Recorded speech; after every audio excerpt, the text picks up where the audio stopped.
We have a split panel right now, okay, which is good, okay, because I want to know.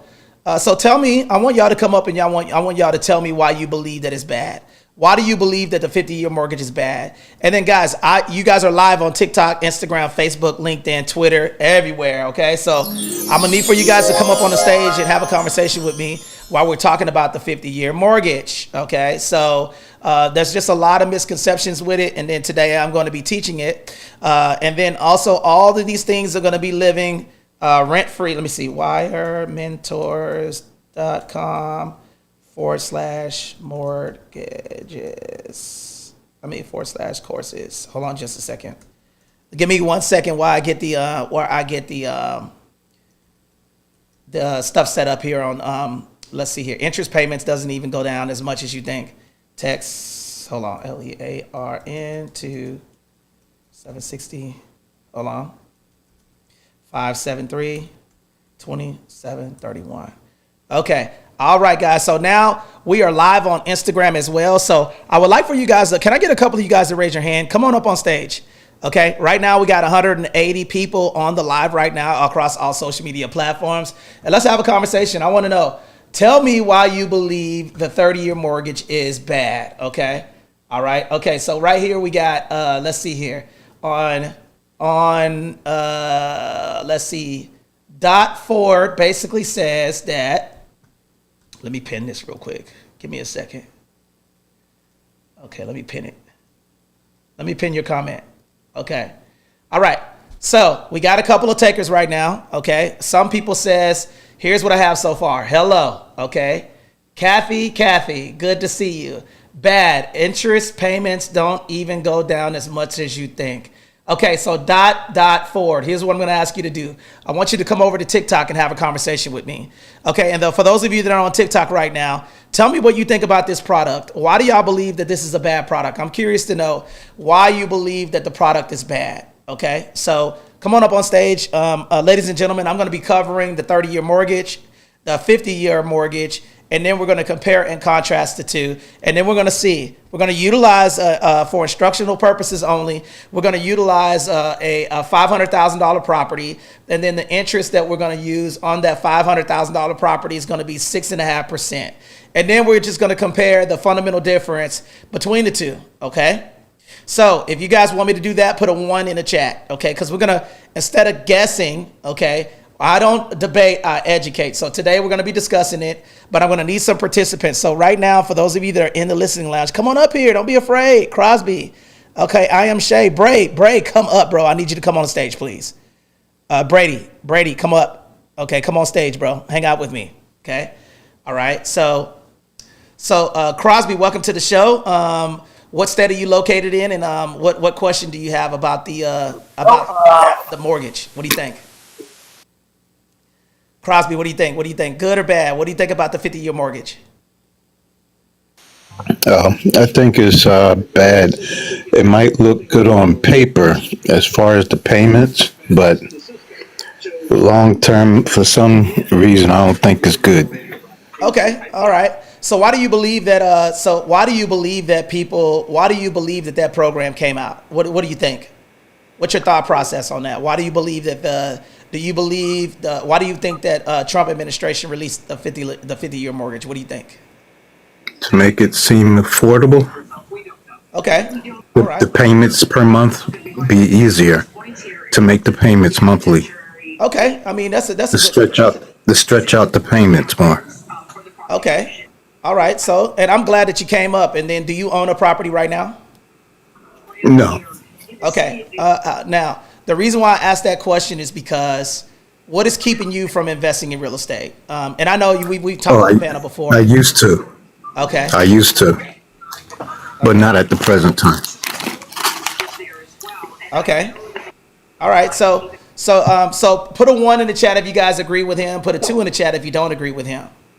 Okay, because what we're going to be breaking down, guys, and then the reason why I'm asking you all to come up is because you are live on YouTube, and then we're going to have this conversation so everyone can listen to what it is that we're talking about, okay? So ultimately, here's my thought process, okay? I don't believe that it makes a difference. I don't believe that it makes a difference. 30 year, 50 year, you're still paying a lot of interest, right? So, and I'm going to break down, once I get a couple of more people on the panel, okay, then I'm going to open it up to start discussing this, okay? What's up, Brady? What do you think about the prompt? I know, brother. 50-year mortgage, are they bad or good? What do you think? I think it's kind of a trap. Just because the amortization schedule actually on the loan, just like by the actual pivot point for most people, where the delta changes where they're actually in an equitable position. I think it honestly is just, it puts people so far more.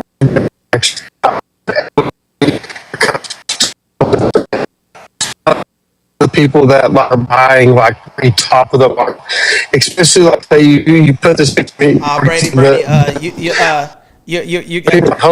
you're all choppy right now, brother. I think that you're probably in a bad area. I'm barred.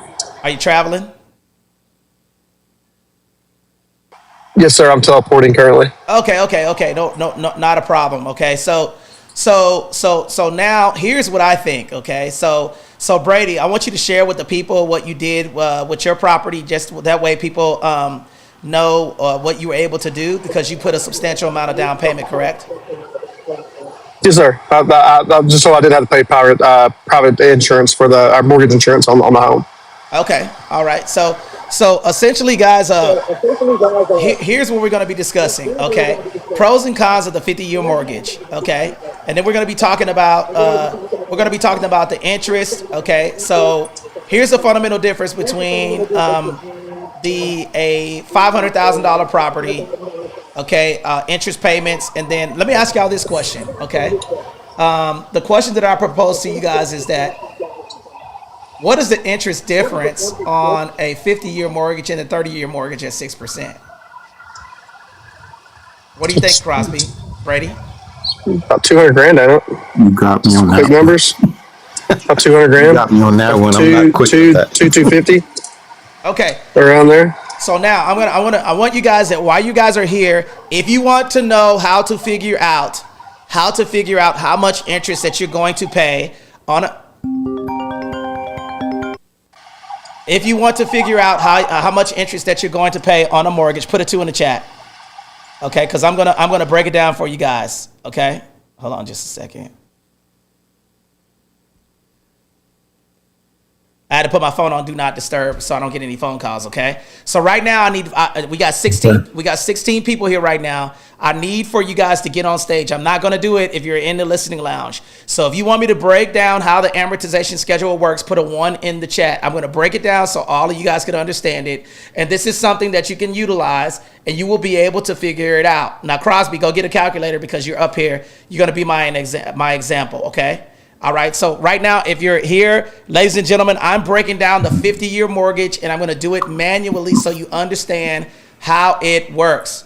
So now, if you're here and you're on the live right now, we got 287 people here right now. We got 18 on TikTok right now. The rest are on Twitter, YouTube, and Facebook. So I'm going to be breaking this stuff down for you guys so you can understand it, okay? And if you have questions, put them in the chat. It says, "Hi, Tony. You and I connected a few times on Clubhouse. I hear your work. Okay, 50-year mortgage, in my opinion, is good, as it will get people off the darn fence and stop waiting." Coach, I like it. Okay, so Coach, I like that. I like that you said that, because here's my opinion. Y'all want to know my opinion? It's just a tool, guys. That's all it is. It's just another tool, okay? 50-year, 30-year mortgage, 100-year mortgage, it does not matter. Are you going to pay interest on the property? 100%, okay? But as we talk about this stuff, I'm going to manually break this down once the panel gets full, okay? And right now, if you're on TikTok and you want me to break it down, make sure you guys tap that screen. And then also, if you're here, I want you to come up, okay? And then before we start breaking this stuff down, I see Louisiana Apple, I see Donnie, I see I Am Shay, Random Man, okay? I see Moneybags, I see First Freddy. I'm going to invite all of you guys up, okay? So, and the reason why I want you guys to come up is because I think we need to have this conversation, and you need to learn how to understand how the amortization schedule works. So if you're here on the live, as soon as my panel gets full, I need 3 more people to raise their hand and come on stage, and then I will start to unpack it. Okay. Random. What do you think? 50-year mortgage, good or bad? Probably bad. Why do you say that? Because it encourages more people to be indebted longer to the bank, get more money to the bank, pay more money over time, and really only reduces your monthly payment depending on what house you're buying by a couple $100s. Okay. And it probably encourages more people who can't afford to get a home and then again fall into a similar housing crisis that we had in 2008. It's a slippery slope. Okay, so you believe, so in your opinion, you believe that the housing market, what do you think about the housing market? Do you think the housing market's going to crash? It could potentially. There's not enough actual houses, so at some point there is going to be some come to Jesus moment with the fact that not enough homes for not enough people. But with it being a fixed expense, though, how would it crash like 2008? Because the reason that was kind of is because of variable rates. It wasn't because of a fixed rate.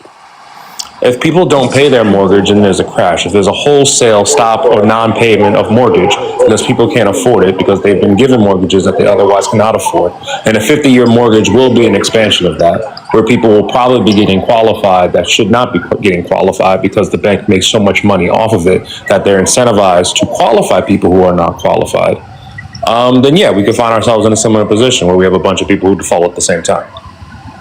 Okay. Now, do you own property right now currently? I do, yeah. Okay, and what type of loan are you in? A 30-year. I'm in two 30 years that I'm trying to convert to a 15. Okay, but why would you convert it to a 15-year though? So I pay less interest. Okay, why don't you just pay more principal instead of refinancing the loan? Because I don't want to pay more interest. Okay, okay. Let me random. I need for you to get a calculator. Let me because we need. You're gonna tell me about the amortization. I understand about the amortization, Okay, but still. okay, hold on, Rand. Okay, so teach me about it then. You pay more interest in the beginning than you end up, and more you pay more principal towards the end.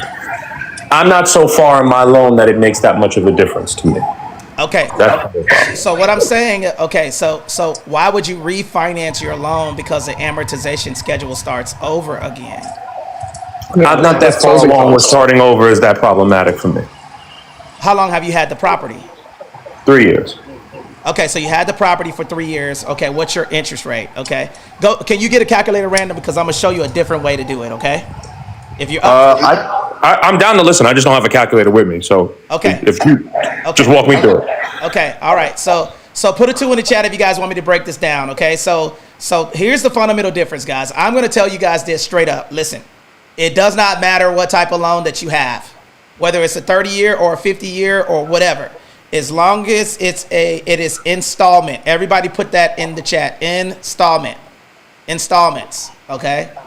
All right. So does anybody on the panel know what installment means? And I'm not trying to insult anyone's intelligence. The reason why I'm asking these questions is because I'm live on YouTube also, because I want to hear feedback instead of just me talking.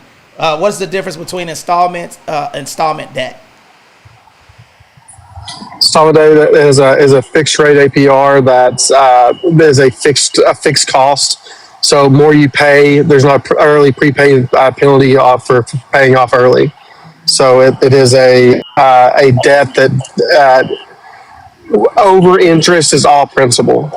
That is correct. So that is correct. Okay, so essentially what we're talking about, guys, when you're looking at the amortization schedule, okay, the fundamental difference between a 6.5% interest rate in a 30-year fixed and a 50-year fixed, okay, is guess what? The interest is the same. It's still 6% on what you owe. Now, let's break it down shotgun style. Who has a calculator? I need one more person. To come up on the panel, and I'm going to break this down manually. Ladies and gentlemen, my name is Anthony Glenn. I'm a serial entrepreneur. I have a lot of property: Texas, Florida, Georgia, Milwaukee, California, North Carolina, South Carolina, Virginia, okay, Washington State, and Louisiana. Okay, so I'm a serial real estate investor, and most real estate investors are not worried about the 50-year fixed. And the reason why we're not worried about the 50-year fixed is because it's better than interest-only loans. It's better than adjustable rate mortgages. Okay? So now people are so up in arms about the 50-year mortgages, I'm going to explain to you guys what the fundamental difference is, and then we're going to do it manually so you can understand it, okay?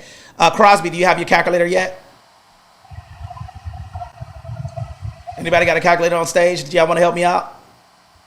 I'm gonna be stepping off shortly. Okay. I can't manually move that fast. Okay, all right. Okay, all right. So here's what I want you guys to do, all right? So here's that sweater should have been green. What up, Wallace? Okay, so I'm gonna break this down for you all to understand that majority of the people that are doing a 30-year mortgage are paying a lot of interest anyway. So let's manually break it down, okay?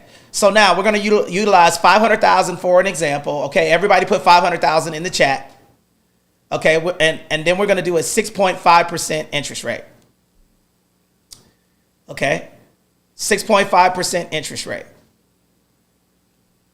Okay, now let's go ahead and do it from a manual perspective. Okay, so now what I'm going to do is I'm going to turn the interest rate into a decimal point. That's the very first thing that I need to do. So all I'm going to do is put in my calculator 6.5 and then hit the percent sign and then equals. Does anybody in the chat want to help me out? Because I got this background here. I would have to take it down. Okay. Okay, Louisiana, you got it? You can help me out? You have a calculator that's not on your phone? It's 32.5. Okay, no, you're going to do 6.5 and then hit the percent sign. Mm-hmm. And then equals. Okay. What do you have? I'm doing the 500,000 by 6. No. Just follow the steps. If you don't do it this way, you're gonna mess it up. Okay. So put 6.5 and then hit the percent sign and then equals. That's it. It's gonna be 0.065. That's it right there. There you go. So what do you have right now in your calculator? 0.065. Now every single person put D before M in the chat. D before M. D before M. D before M. D before M. Type it in the chat, guys. The reason why I'm telling you guys to engage in this stuff is because it's going to push the algorithm higher for us to get in front of more people so we can help people understand how this mortgage works, okay? D before M stands for divide before multiply, okay? So how many months are there in a year? 12. 12, right? So you're going to divide by 12 months. Divide by 12 months. What number do you get? 0.0054. That's it. This little number right here is what this number here is what America, the banking system doesn't want you to see, because that's how they figure out how much money that they're going to charge you. So right now we got 0.00541,667. Is that what you got? Mm-hmm. Okay. Now we're going to multiply by the loan amount, which is going to be 500,000. So multiply by the loan amount. 500,000. So what do you got? 2708.33. So 2708. So $2,708 in interest alone. Okay? This is not the goal to pay off the house at all. So when we're looking at this scenario, okay, whether it's a 30-year mortgage or a 50-year mortgage or a 20-year mortgage, it does not matter. What happens is when you're doing a 6.5% at a $500,000 property, essentially what happens is that you're paying less principal payment. Everybody put principal in the chat. Principal. Okay, and then when we get some more people in here, okay, once we start hovering around, I would say 10,000 likes, okay, and then we have my panel full, I'm going to turn my camera around and I'm going to actually show you guys this stuff. Principal means what you borrowed. Okay, so it doesn't matter if you do a 30-year fix or a 50-year fix. People try to tell you to do a 15-year mortgage, but you can get a 50-year mortgage and still pay it off in 15 years. As long as there's no prepayment penalty. So here's the question that I propose to you guys. Would you like a lower monthly payment and pay it off faster? Or would you want to fix yourself in a 15-year mortgage and pay more? What do you think? I guess I'm a little confused. Like, sure. Isn't the intention of having the lower mortgage payment to not pay that much monthly? Like, again, like ostensibly, if you have enough money to pay the mortgage, to pay the 50-year, whatever it is, to pay it in 15, why would you prefer to get the 50 over the 15? Isn't getting the 50 because you cannot afford the 30 or the 15? Not necessarily. Some people get the 50-year mortgage because they want to cash flow the property. And for my case, I have a 30-year mortgage, so I still have the, like, for hard, people go, if you're 30 years is a long time to be on a mortgage. People go through hardships and things like that. So, but when I am in a stable place, I can pay double my mortgage. That's Just it. alone. That is it. So guys, man, people are so fixated on refinancing the property. If you've been in the property for 3 years, you paid on if you bought your property 2 or 3 years ago, you probably paid approximately, let's see here, what's your interest rate, Random? 6.25. Okay, so let's do the math real quick, okay? I'm gonna do this with you, okay? So we're gonna go to okay, I'm gonna do this real time. Guys, put a 3 in the chat if you guys want me to break this down for him.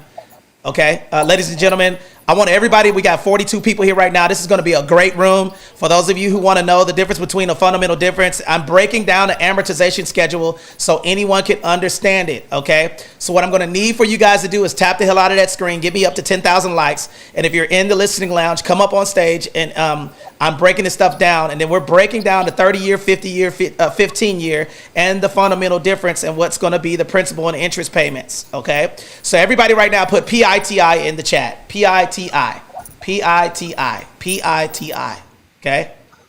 PITI. Everybody put it in the chat. I need, and the reason why I'm asking you guys to do this is because I'm going to break down this stuff. We're going to look at what the payment is on a 50-year mortgage, a 15-year mortgage, and a 30-year mortgage. And we're going to use Random as an example. Is that okay? Yeah, that's fine. Okay, all right. Okay, so let's see here. Let me go to, and when I start talking about this stuff, people are like, okay, all right, so what was your financed amount on your property? 400,000. 400,000, okay. All right, and then you wanted to go to let's go 6 point what? 6.25? Mm-hmm. 6.25% interest rate. Okay, let's see here. You wanted to do a 15-year mortgage. Okay. Yeah. Let's see, how many months is that? Let's go 12 times 15. What is that? Okay, that's 180 months. 180. Okay. All right. So now I want all of you guys to put this number in the chat so I can remember it.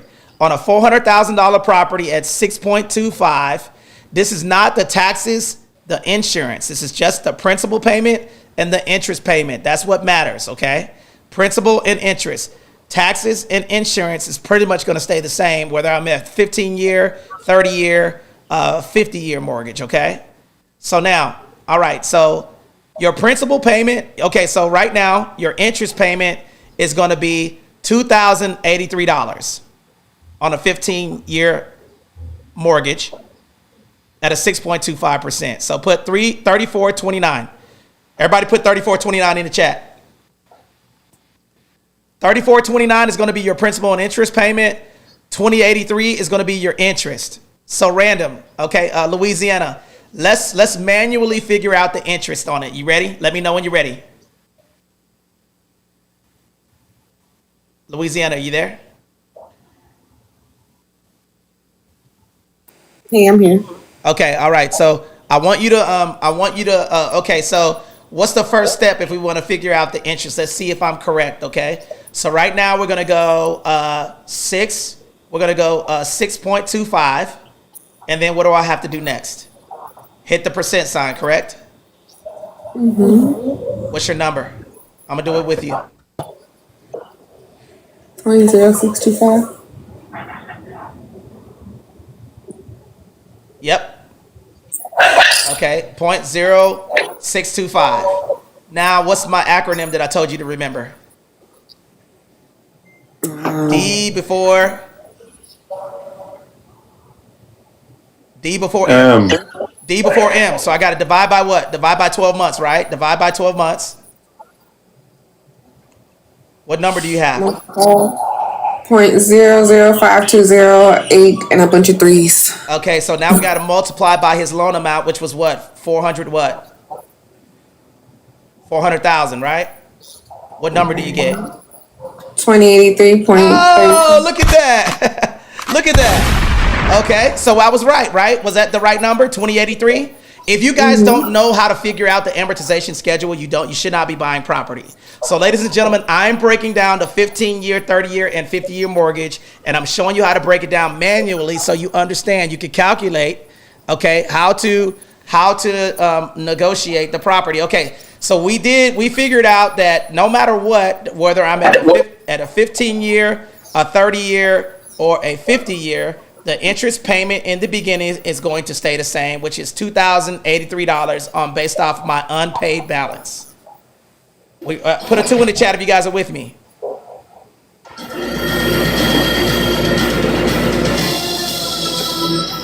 Okay, I don't know who that is. Okay, all right. So now let's go. Now, guys, get on the panel. Come up and get on the panel, man. Drag your friends in here, because as I'm breaking this stuff down, I promise you nobody's going to break it down like I'm breaking it down. Ladies and gentlemen, I am breaking this down so all of you guys could understand it, okay? So I am basically showing you guys how the amortization schedule works. And now what we're going to do is that we're going to go back, and then we're going to do the payment for a 30-year mortgage at $400,000, okay? I'm just going to do it really quick. $400,000, 30-year mortgage is 360 months. Okay, your principal and interest payments are going to be $24.62. $24.62. So everybody put $24.62. Let's see what the payment difference is. Okay, so on a 15-year mortgage at $400,000, it's $34.29. $34.29. Okay. And then on a 30-year mortgage, it's going to be $24.62.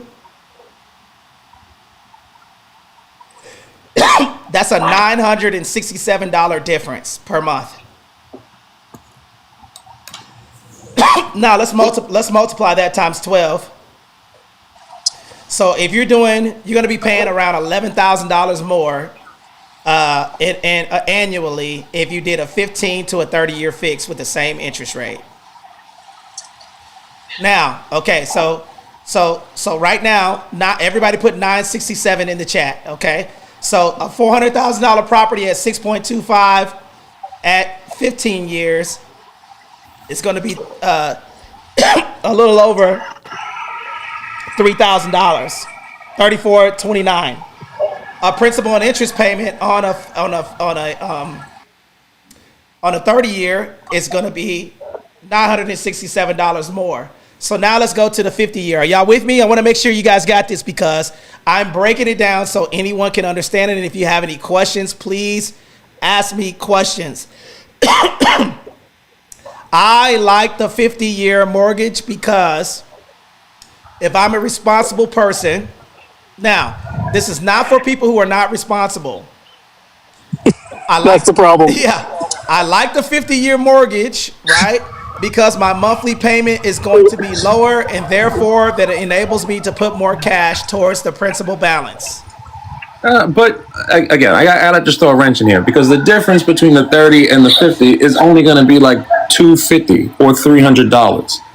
You can't double up enough to make that up in interest payments. Like you're still going to end up paying, if you again go through the full life of the loan, even if you get relatively close, you're still going to be spending $400,000 plus than you would otherwise for the 30. But if you would have made just your 30 month, you could make it a 30-year mortgage exactly the same way. Like you could literally just pay the exact same payments. Your interest rate is always going to be lower with the longer term plan. Not true. So your interest rates are going to be higher with the longer plan. It was the other way when we bought our house. Our interest rates were lower. we got 3.4. They were only offering us 5 or 6 on a 15 or 10.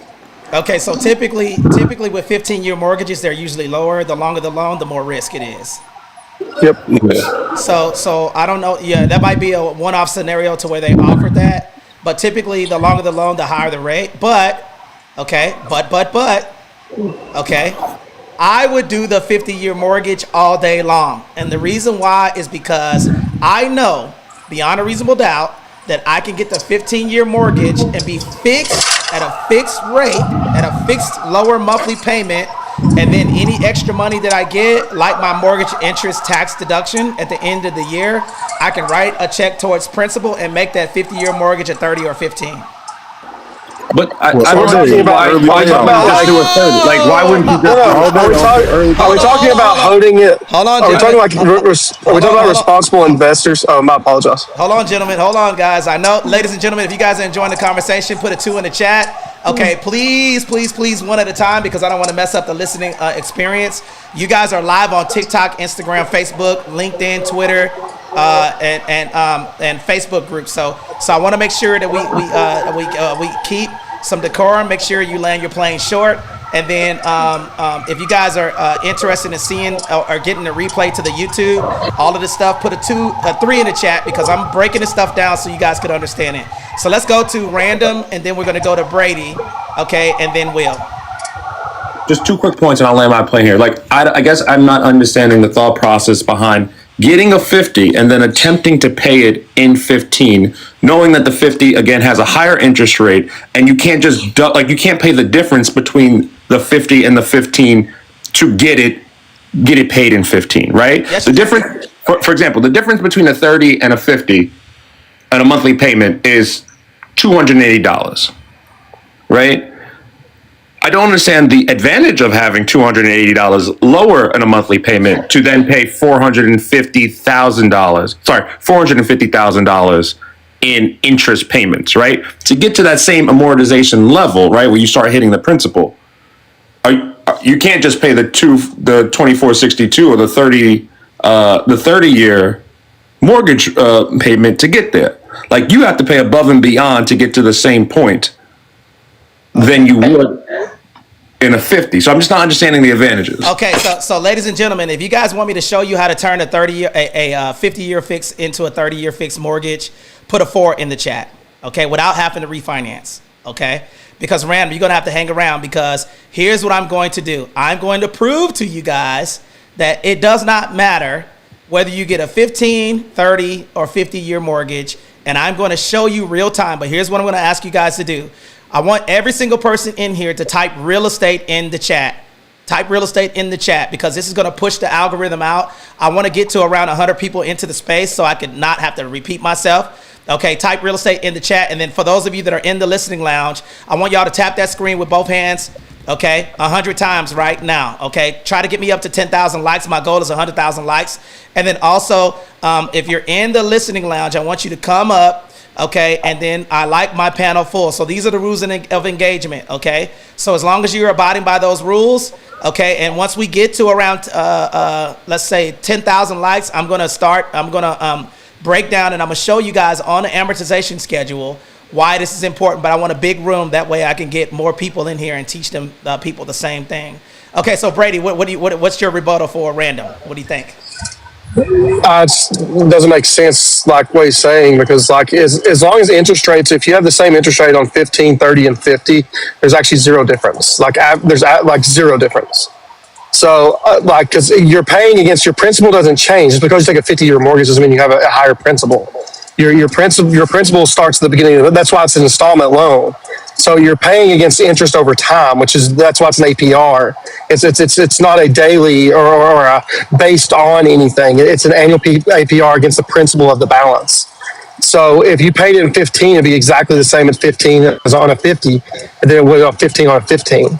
Just your committed balance is different. So your committed capital monthly is what you're looking at. And especially if you go back to like the 3% days, like when I bought my home, if you're talking like I can make 5% extra on my money if I put it in my pocket.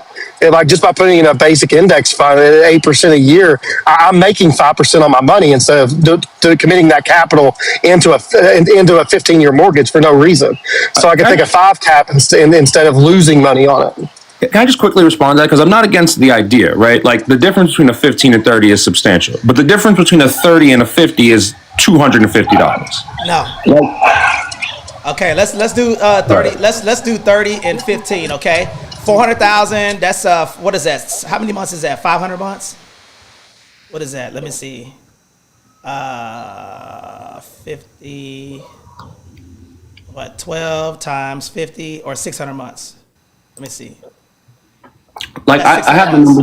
Okay. I have the number in a calculator. So if you think 3,400 roughly. Okay. Hold on. I got you. Okay, sorry. Okay, so 2,462 is going to be my principal and the interest payment on a 30-year fix, correct? Mm-hmm. Okay, so now I'm going to do it for let's do the difference between a 50-year, okay? Right now, what was the number that I just told you guys? 2,462? Yep. 2,179. 2,179 would be my payment on that. So what is the difference? 2,179 like $280. 2,462 minus 2,179, $283. Okay.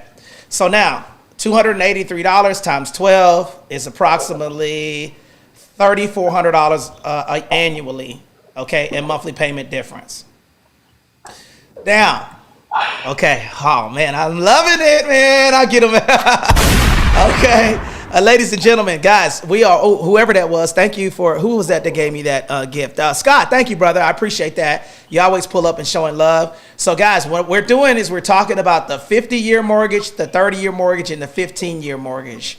So we saw a 15 between the 15 and the 30-year mortgage. It's approximately $11,000 difference per year, $900 per month. From a 30 to a 50-year mortgage, it's around $3,400 a month annually difference. Now, here's the thing, man. Scott always be showing love. I appreciate you, man. Thank you for the Daily Heart Means. I appreciate you. Okay, so thank you for allowing me to and guys, okay, so here's what I'm going to do. I told you guys, guess what? Y'all got me at 10,000. Here's what I'm about to do.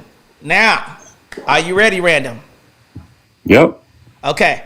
Now I'm gonna take this off. I gotta take this. I gotta take the background off for me to show you this. Okay. So I'm gonna X out my background. Add background with effect. Give me a second. Ask what interest rate we're at. Okay, we're at 6.25 interest rate. That's what we're doing right now.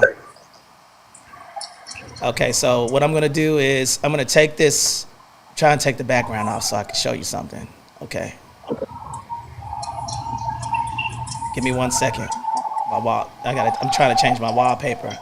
Now, see, stay patient with me, guys. So while we're doing this, does anybody have any questions on TikTok, Instagram, or Facebook? What do you think, Louisiana? What do you think about the strategy? What do you think about the? What's your thought process on this?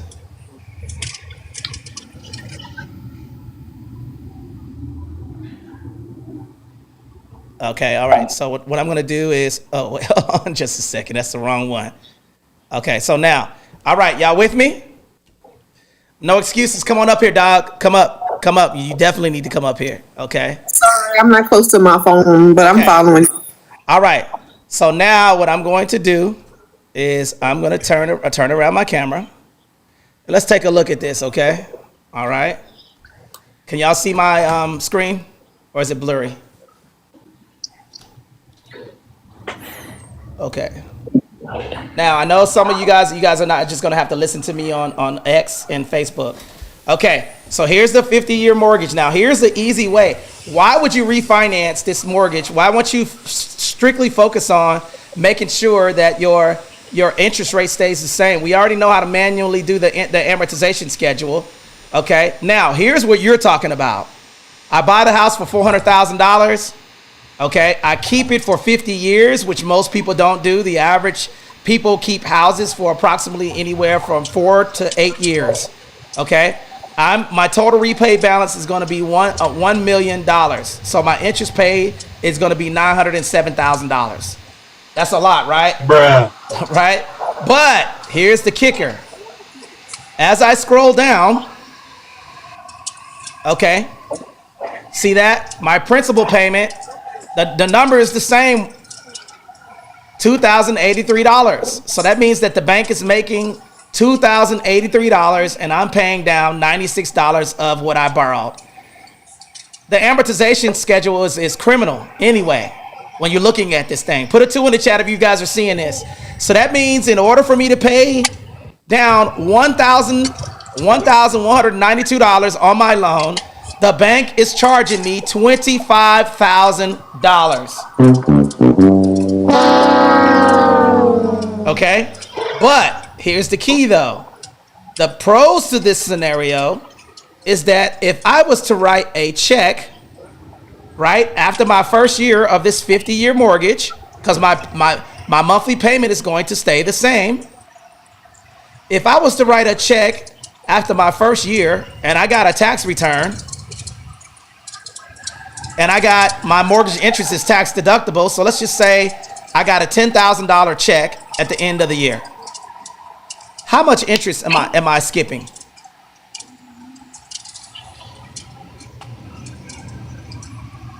How much interest am I skipping, y'all? I know y'all can see that. I mean, help me out. What do y'all see? 175,000. Okay, but how many years does that save off of my mortgage? 85 months. What is 12? What is 85 divided by 12? Roughly 7 years. Okay. So I would never refinance my loan. I would never do that. If I had extra cash, what I would be doing is that I would be taking money and then writing a check towards interim principal. Interim. Everybody put this in the chat. Interim. Interim. That means in between. So now I go year number 2. I do year number 2. I pay my monthly payment. I pay the low payments. I get another tax return. I get another 10 grand. So where does 20 grand show up on the amortization schedule? So let's just say that I had cash and then I wrote it. I got the 50-year mortgage. I decided to get the 50-year mortgage, and instead of me putting $20,000 down, instead of me putting $20,000 down on my mortgage, I decide that I'm going to keep my money in my pocket. I'm going to take the 50-year mortgage. Okay, look at this, guys. I know y'all see that right there. I'm going to keep the monthly payments low, and then I'm going to do an IPP. Everybody write that down in the chat. IPP. IPP. This has to go on your check when you do it. It's called an interim principal payment. So now instead of me putting $20,000 down, I'm locked in at the lower interest rate. I'm locked in at the lower monthly payment. Okay.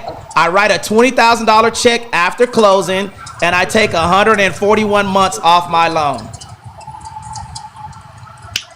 What is 12 divided by, what is 141 divided by 12?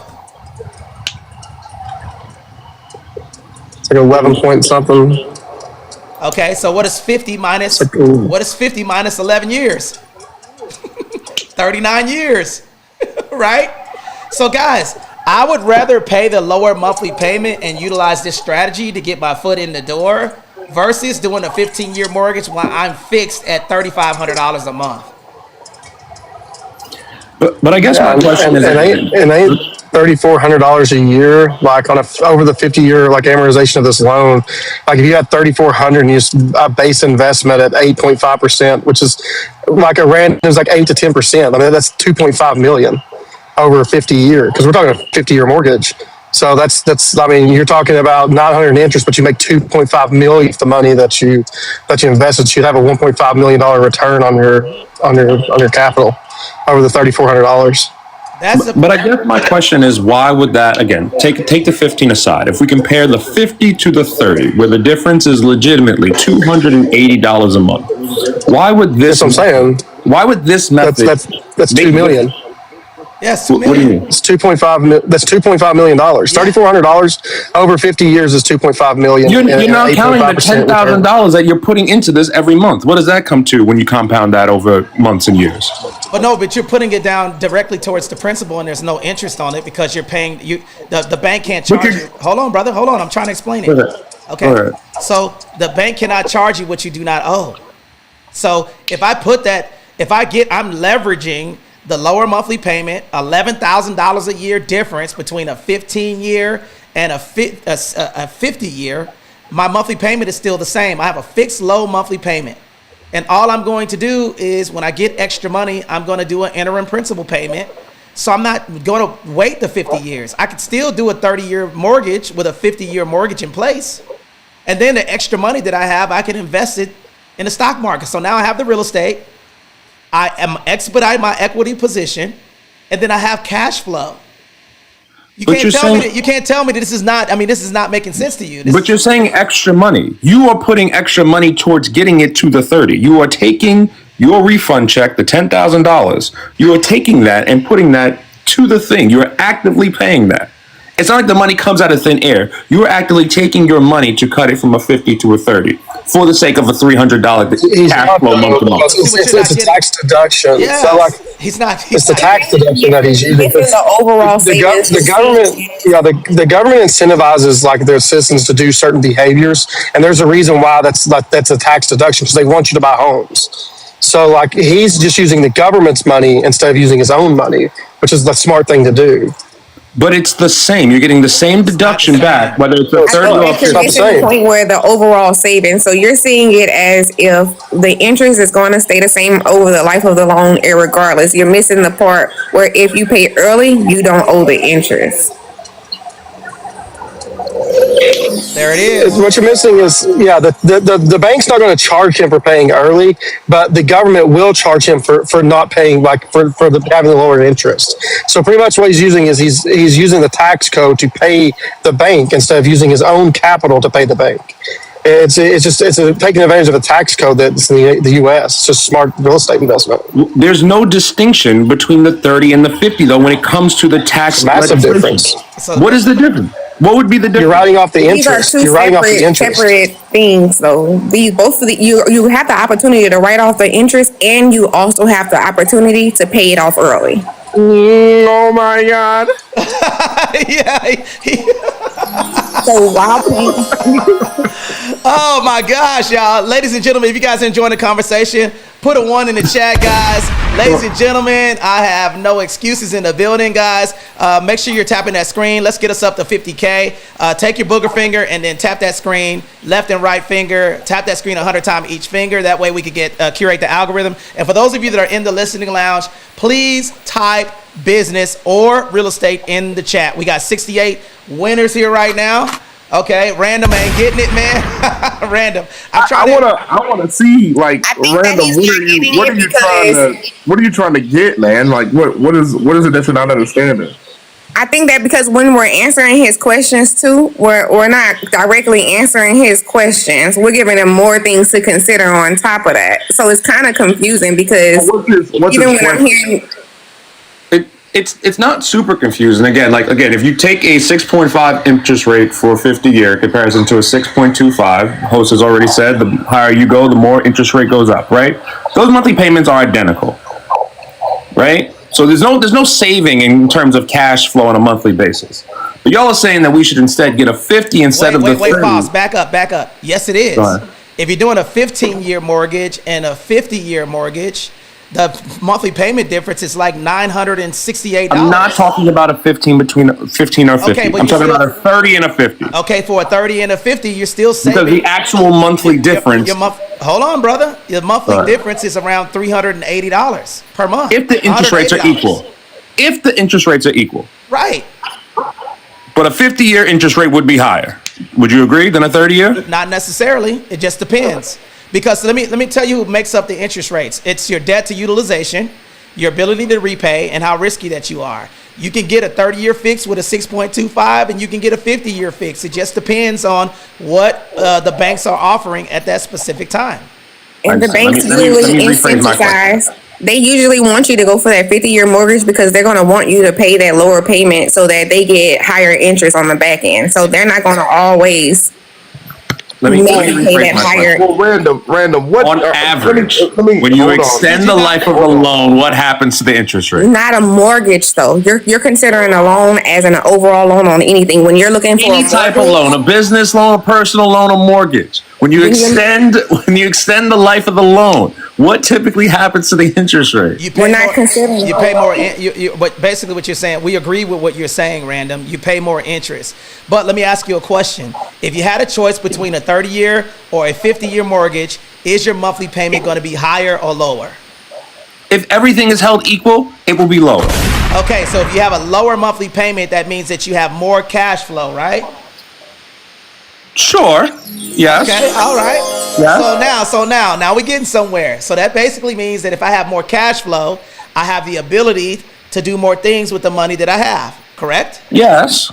And then if you own a property versus not owning a property, your mortgage interest is tax deductible, correct?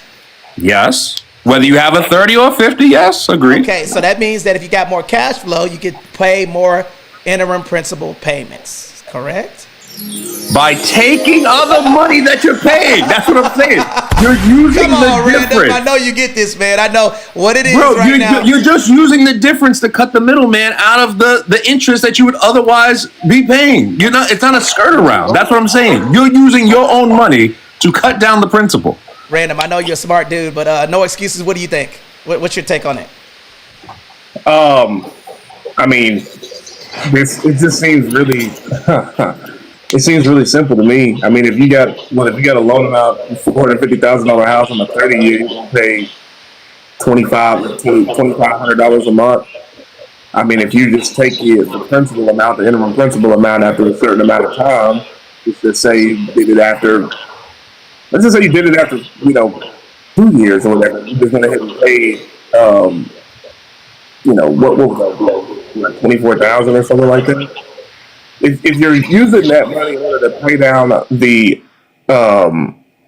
if you're using that money in order to pay down the loan, I mean, you're skipping a ton of interest in that. So I mean, look, I think what you're missing is the money that you're saving by putting down that amount of money. Like, the money that I'm paying in the interim principal is going to be lower than it would be if the interest was tacked on to that. So you have to look at the money that you're saving within the principal and take that for what it is. But I mean, there it is. That just seems really like easy maths to me. Sorry, just a quick one. For a person that buys a home, has a single home, right? Mm-hmm. What do y'all, I know y'all probably have multiple homes. What do you believe the tax return on that is? What do you mean the tax return? The tax cuts that you get from having that home. For owning the that property. ultimately come back into your pocket, yes. It depends on the person, though. It depends on what they're doing with the property. And it depends on how much money that you make. But ultimately, mortgage interest is tax deductible up to a certain amount. And then also, yes. They incentivize things that you can do that you wouldn't normally be able to do. And if you was to move out of the property and put tenants in it, you can do the depreciation over 27 and a half years. So the example would be if you bought that $400,000 home and you moved out of it, whatever the property value is, let's just do it real time, okay? So let's just say you decided that you did the 50-year mortgage, and I'm gonna give you an example. You did the 50-year mortgage, your land value is $100,000, your property value above the land is going to be $300,000. So $300,000 plus $100,000 is how much? Say it again? Sorry, I wasn't listening. $400,000. Oh, Lord. $300,000 plus $100,000 is what? 400,000. Okay, so you're gonna subtract the land value, which is $100,000, and then the useful life of the stick above the wooden part above the foundation is called called an appreciating asset. So right now, if I take 300,000, and then I divided that by 27.5, I would get a $10,909 depreciation year over year for 27 years for rental purposes. If I'm living in the property and I own the property, okay, mortgage interest is tax deductible for up to $750,000 of acquisitionable debt. Okay, property taxes, that's called SALT. State and local property tax incomes tax deduction up to $40,000 starting in 2025 instead of the $10,000 cap. So I can get $20,000 of state and local property taxes itemized for that single family homes. And capital gains exclusion, if I decided that I wanted to sell the property, I can get back $250,000 back and $500,000 if I'm married. So guys, ultimately, when we're talking about these things, we're not looking at what is the quickest and easiest barrier of entry to me to get into the property. And I think this 50-year mortgage, man, it's looking kind of good, man. All right, what do you think? What do you think, Random? And ladies and gentlemen, if you guys enjoying the conversation, type real estate in the chat. Ladies and gentlemen, my name is Anthony Glenn. I want y'all to follow No Excuses. That's my faculty member. Follow Win in Real Estate. That's our YouTube. If you all see the logo right here, that's our YouTube information. And then Win in Real Estate is going to cash out $500 to the next 100 people, okay, that share the live, okay, all right, of Monopoly money. all right, so why are you lying? Yeah, I know, why you always lying. So who has questions about the now, Random, do you understand what we're talking about now? I think you guys are giving bad feedback to people who are going to indebt themselves with this plan. Hey man, look. Oh my God. Random, how you gonna sit up here and say? Random, how you gonna sit up here and say you don't understand what we're talking about after we showed you the amortization schedule, after you learned about the interim principal payment, after we went through the math?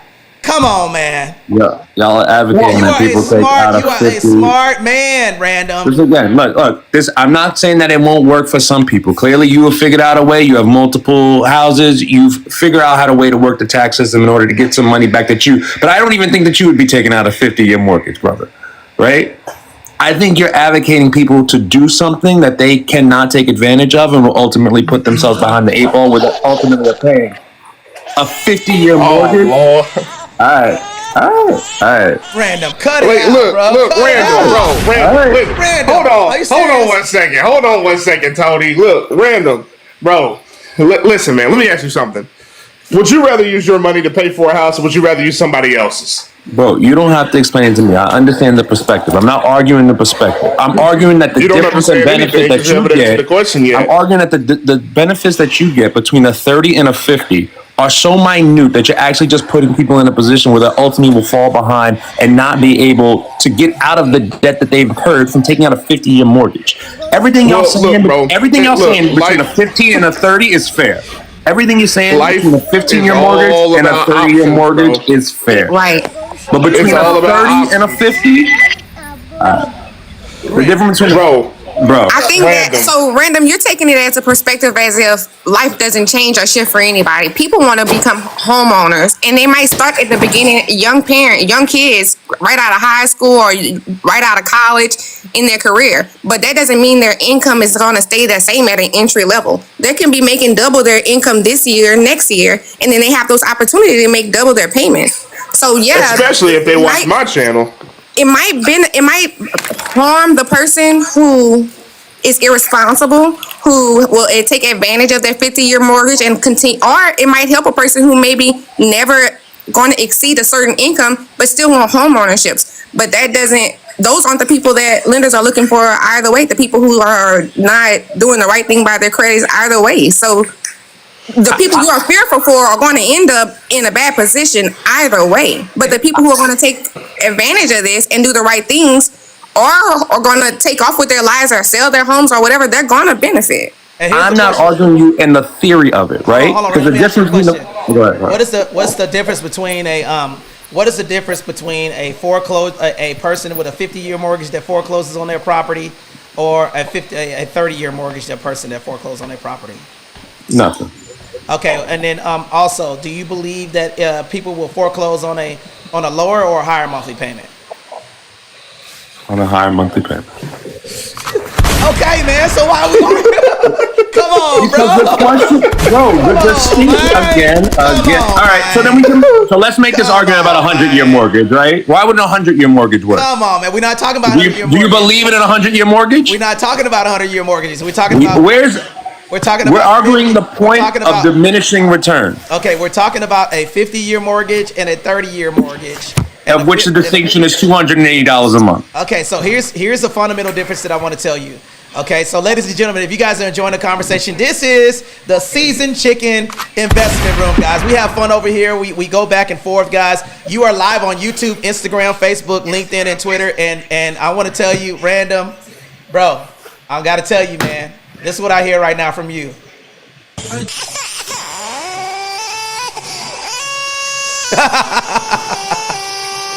Come on, man. You know we're right with the.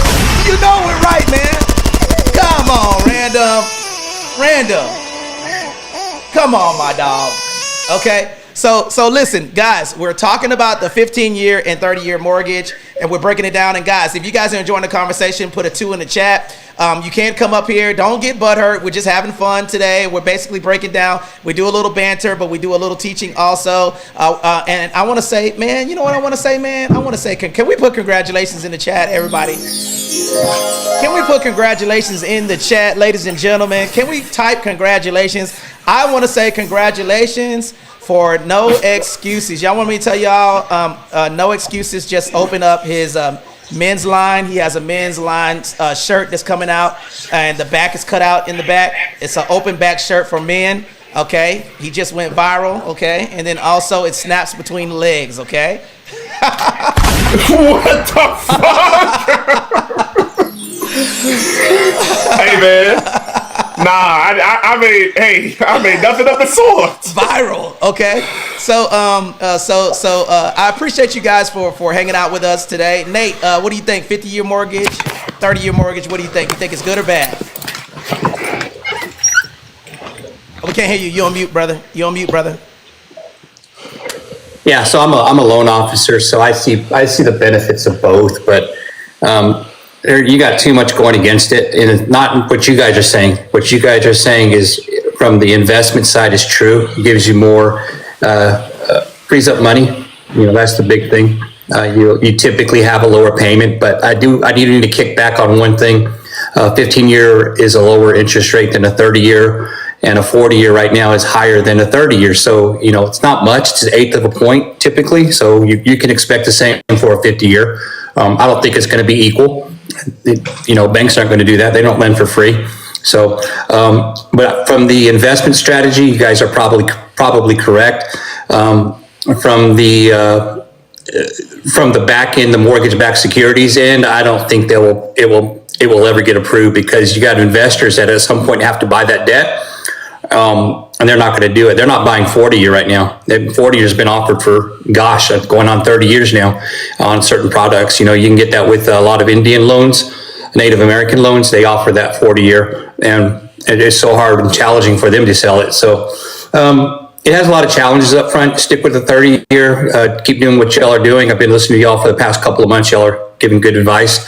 Highly recommend you guys invest in, or your listeners to invest in a lot of the southern states. You have, I'm in Jackson, Mississippi, and you could buy a house out here on a remodel. You can buy cash for 30 grand and turn around, do some fixing up, plug in 20, 30,000 and do a DSCR cash out right off the bat for 140, 150K for 80 LTV and be rolling in that. So you can do that in almost every southern city in the US, but that's just my advice. But good job. And here's what I want to tell you guys. Listen, so for those of you who don't know us, guys, make sure you're tapping that screen. We're almost at 100 people in here. We're talking about the 30-year mortgage versus a 50-year mortgage. And we're also talking about the 15-year mortgage and the fundamental difference. We broke down how the amortization schedule works for those of you that are here. My name is Anthony Glenn. I'm a serial entrepreneur, buy and hold investor. I own a real estate brokerage called the Liberty Group in Oceanside, California. I have 79 agents across the U.S. Okay, I'm a buy and hold real estate investor. I have commercial and residential property that is under my portfolio. And I also own a mortgage brokerage as well called Military Mortgage Group. We've been doing this for a long time. And guess what? I'm going to tell y'all something.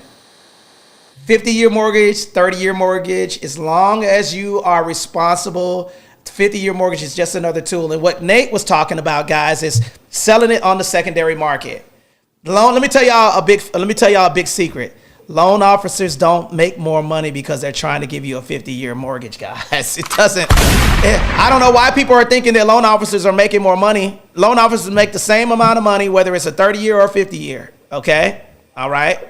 All right. So again, if you're in the listening lounge, make sure you tap the screen, and we're going over this stuff. And then let's get us up to 50K. All right. And for those of you that are here, type real estate in the chat. Okay. I'm going to be doing a business credit masterclass this Friday, 9 a.m. Pacific Standard Time. If you're interested in that, okay, put a 2 in the chat. If you're interested in my business credit masterclass, I'm going to be breaking everything down, okay, on how to build business credit. If you go to Wire Mentors, the website up there, Wire, W-I-R-E, that stands for Winning Real Estate Mentors, and you click on the masterclass, you can register for that. We only got 28 seats left, so if that's you and you want to register for that masterclass, you're going to get a workbook, and I'm breaking down how to build business credit step by step. Now, okay, now who has a question that they would like to ask us on the panel right now? 30-year mortgage, 50-year mortgage, and then also, I know, listen, I don't like to teach with an empty panel, so right now, get some people up here on the stage. If you're looking to invest in real estate, it does not matter whether you're in, what Nate was talking about is the Bible Belt, okay? Properties in the Bible Belt. I want everybody to put anchor in the chat. Anchor. Anchor. Anchor. Everybody type anchor in the chat. Anchor. Anchor. Okay? Anchor. Anchor. Anchor. Okay? So, before you buy real estate, there's a couple of things that you need to know. Are y'all ready to go? Y'all got me to 100. I told you every time I get to 100 people and 10,000 likes, I'm going to unlock another nugget, okay? So an anchor in a local area is going to be something that brings revenue to the community. So let's think about this. What will be some things that would draw revenue to a community? I mean, let's rattle them off. What do you guys think? What do you guys think?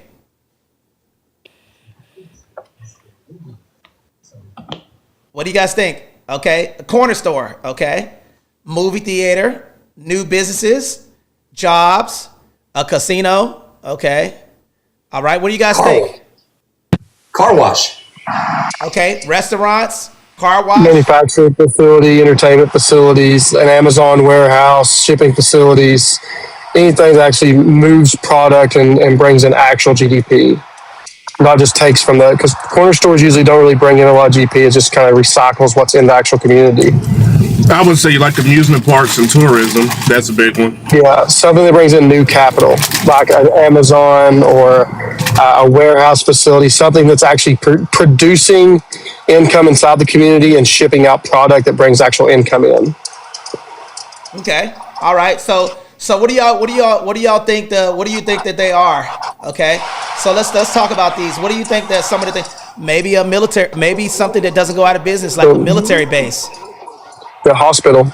Or an hospital. That's an anchor. What's another anchor? A good school. She said McDonald's. Hell no. Close, Natasha. I got you. I'm gonna have to revoke your real estate license there, Natasha. Think about it. Okay. What else? Maybe natural beauty places, like tourist places.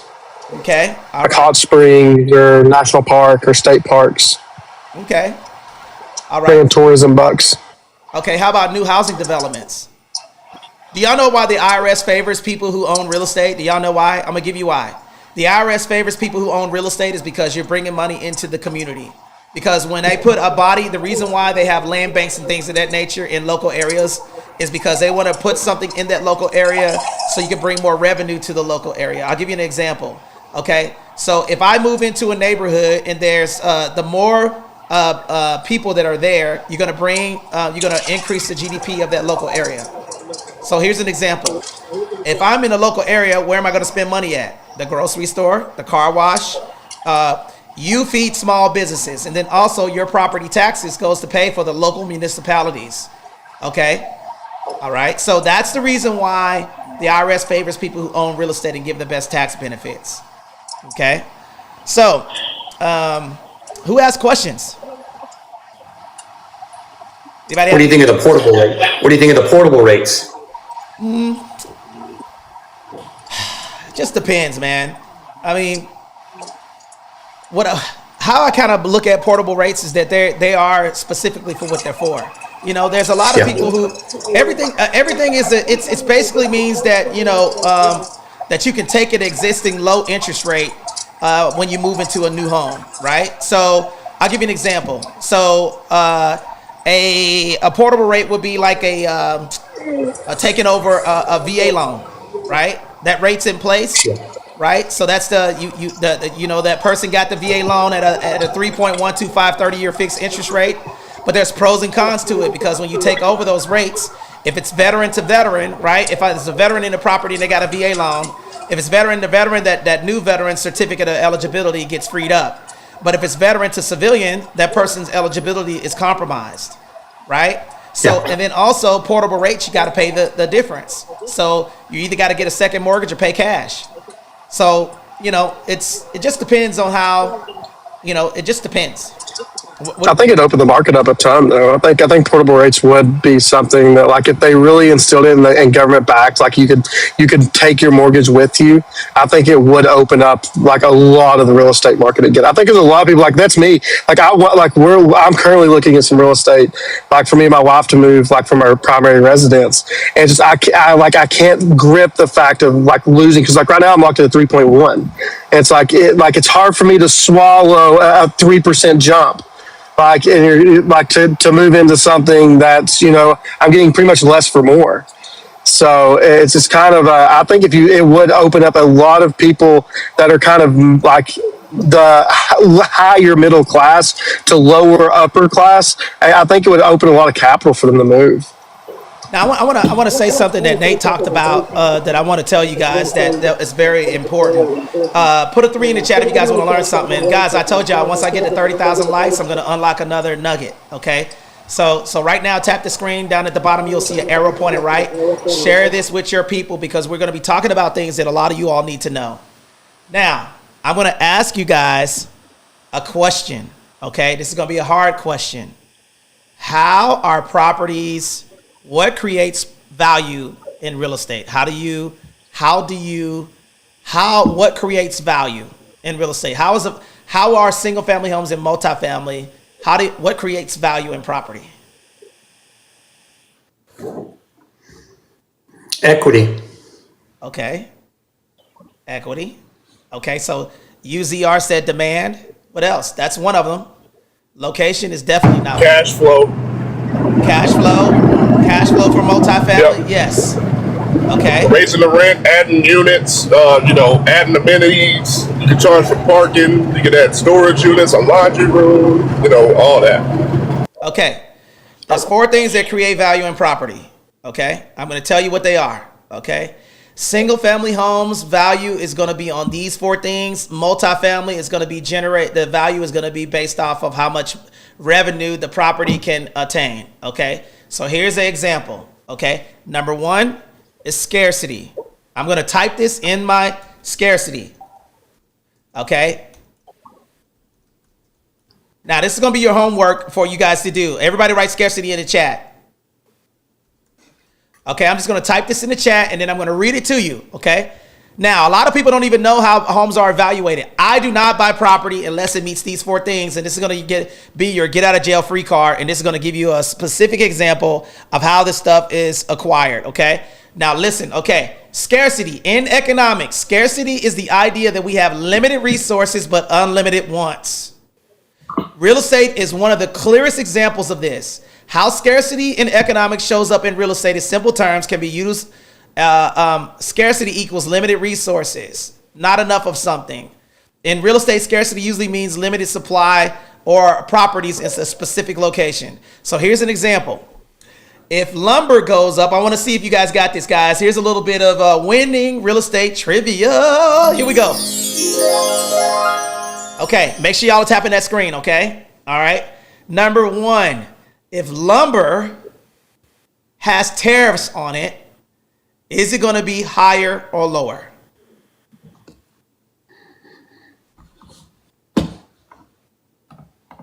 Come on, y'all. Higher, okay? So if lumber is higher, is the cost of building going to go up or down? It's going to go up. There it is, okay? Now, if it's going to go up, okay, does that mean that property is going to be higher, more expensive or less expensive? More expensive. More expensive. Therefore, properties values are going to go up because of the cost of building. Now, can builders build less or more property? They can build less property. They're going to be a less property. Therefore, then the demand is going to be higher or lower. Demand's lower. Demand is going to be If they're building less properties, then the demand would be higher. But okay. No, it's man. I was about to send you to. yeah. Okay, so that means that's scarcity. Okay, so scarcity is going to drive the prices either up or down in economics. Okay, so the next one is going to be transferability.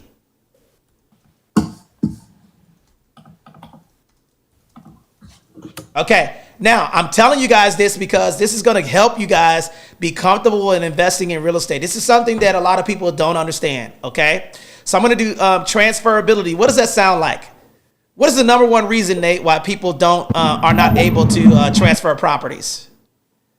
Brother Nate? Upside down. Or they have a what? They have a what on it? A lien. A lien, which is a loan. So, okay, so here's the exact same thing, okay? So now, transferability, okay? Property with high transferability tend to sell faster, attract more buyers and lenders, support higher prices because the asset is easy to own or for refinance. So now, what happened during COVID? People have equity in their property, and that's not why that's why you're not seeing a whole bunch of short sales, and because people are just selling their properties and then cashing out versus losing them. Because during COVID, okay, this is the fundamental problem. What happened with COVID? Number one, would you want to abandon your interest, your snuggly 2.1% interest rate to go to a 6.5% interest rate? No. No. Okay, and then during COVID, were people moving? No. They weren't moving as much, right? But what happened was there was no resale inventory. Then, and the reason why is because people weren't listing their properties because they were afraid that they didn't want to pay quadruple the same monthly payment. Number two, okay, what happens when you have to quarantine if you got COVID? I just gave y'all the answer. I gave y'all the answer. What happens if you get COVID? You have to do what? Quarantine. Quarantine. So right now, building crews were skinny. So they couldn't build as fast enough. And then also, shipment of materials was kind of wacky, right? Because majority of our stuff comes from China, right? So now we don't have materials to build, okay? Therefore, driving the price up. So think about this. During COVID, people thought that the housing market was going to crash, but people were paying $20,000, $30,000, $40,000, $50,000 over asking price specifically because there was no listings. And then there was the new construction of building properties became expensive, and then they had skinny crews because there was no people. Okay. Now we were in COVID for how long? Do y'all remember? The end of 2019 to 2020, what? 3? Yeah, to the end of 2023. 2021, 22, 23. So that's 4 years of COVID that we had, right? Now, before we went into COVID, right? Before we even went into there, we were approximately 3.6 million houses short. So now that 3.6 million houses short went to 7 million affordable housing short during COVID. Now I want y'all to guess, okay? Here's another piece of trivia, okay? Now y'all can fact check everything that I'm saying, okay? Now, here's a little trivia that I have for you guys, okay? Can you, in the event that you were getting ready to purchase property, okay, and the demand for the property, let me ask this another way. Oh, you know what? I'm gonna wait to ask the question. What's up, Ace? Welcome to the show, Ace. What up, Ace? Good morning, everyone. Good morning. Okay. So now, basically, what we're talking about is 50-year mortgages, but we're talking about what creates value because y'all got me to 30,000 likes. Okay, so here's the question that I propose to you guys, okay? So here's a little trivia that I have. How many houses can America build in 1 year? Is it 5 million, 3 million, 2 million, or 1 million? Put your answers in the chat, okay? Let's see if y'all got it, okay? All right. 1 million. Okay, we got 1 million from Ace. We got 2 million. Okay. Bruh. We got 5 million. Okay, that definitely Man, it's 1 million, man. 1 million, bro. That's what it's got to be. It's got to be. Or maybe a little over 1 million, but not 2 million. Okay, all right. So America builds approximately 1 million houses a year. So if we're 7 million houses short, how long is it going to take us to break even?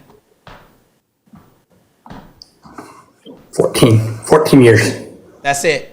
Nate got it. Okay. So it's going to take anywhere from 10 to 14 years for us to break even to catch up with the demand for housing. Okay. So typically it's double the amount. Now, the reason why we're telling you guys this stuff is because, listen, man, what is Trump known for? Whether you're a Democrat, Republican, if you want to be identified real as estate, man. If you want to be identified as a cat or whatever, okay? Masked antagonizer. God. It does not matter. At the end of the day, okay? Trump is not going to allow the housing market to fail while he's in office, okay? All right? Right. He's a master antagonizer. That's what he is. All right. So now let's read this part right here. Transferability, okay? Typically the number one reason why people can't transfer properties is because of a mortgage. The second reason why people can't transfer a property is probably going to be either a tax lien. The third most common reason is solar panels. The fourth most common reason is water softeners. Okay, so these are the things that create people from preventing because you got a lien on the property, and then the last and final one is going to be a divorce. Okay, wife and husband, are getting a divorce. They want to sell the property. Usually the lady wants all of the money, and the man wants to walk away from the property. And I'm telling y'all this because I'm in this business, okay? This is typically the reason why, or, you have a deadbeat man that's in the property and then he wants to take the house. So then the house has to go through probate or it has to go through a court of law to transfer the property from one person to another, okay? These are the reason why properties can't transfer. So transferability basically means, do you have equity in the property? Is there a lien or encumbrance on the property that will keep you from transferring? Is it paramount title? Everybody put that in the chat. Paramount title. Okay. Paramount title. Essentially what that basically means is that paramount, what does that sound like? Top.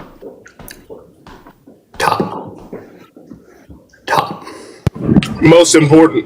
Yep, it means tip top. It means creme de la creme. Okay, a claim the property is legally superior to any other competing claim. So to have paramount title means that there's no liens or encumbrances or a substantial amount of equity in the property in order to sell. Okay, so that's transferability. Okay, so scarcity is the first one. How rare is it? The second one is transferability. The third one is called utility. Utility. What does that sound like? What it's being used for? That is correct. What is it being used for? Okay, I'm going to read this. Okay. Utility. How useful is it? What is the utilization of the property? Why would you not want to buy a 5-bedroom property, 1-bathroom property? There's not enough bathrooms for that many people. Yeah. The ratio is off. Yes. Okay. So would that be a property that you would want to invest in? No. Unless now, let's say the property needed to be fixed up. You want to turn one of the bedrooms into a bathroom, maybe get a little master bath going. I don't know. It depends. Y'all hear that? What the hell was that? Hear that right there? That's a doo-doo sound, man. Never ever. Y'all hear that, right? Never ever trade a bathroom for a bedroom. Bedroom is going to be most useful. It's going to give you more value than a bathroom would. Okay, but it's secondary to that would be would definitely be bathrooms. Now, let me ask y'all another question. Okay, so no excuses. I'm gonna go ahead and mute you. Okay, all right, because I got a lot of feedback. Okay, now here's a question. Okay, Would you want the washer and dryer unit inside of the kitchen? No, Why? it just doesn't sound Because we're not British. safe. We're not British. It doesn't sound safe to me. Okay. So guys, make sure you're tapping the screen because we're breaking down the 4 economical things that create value in property. So ladies and gentlemen, down at the bottom, Ace, how many shares do we have? 62.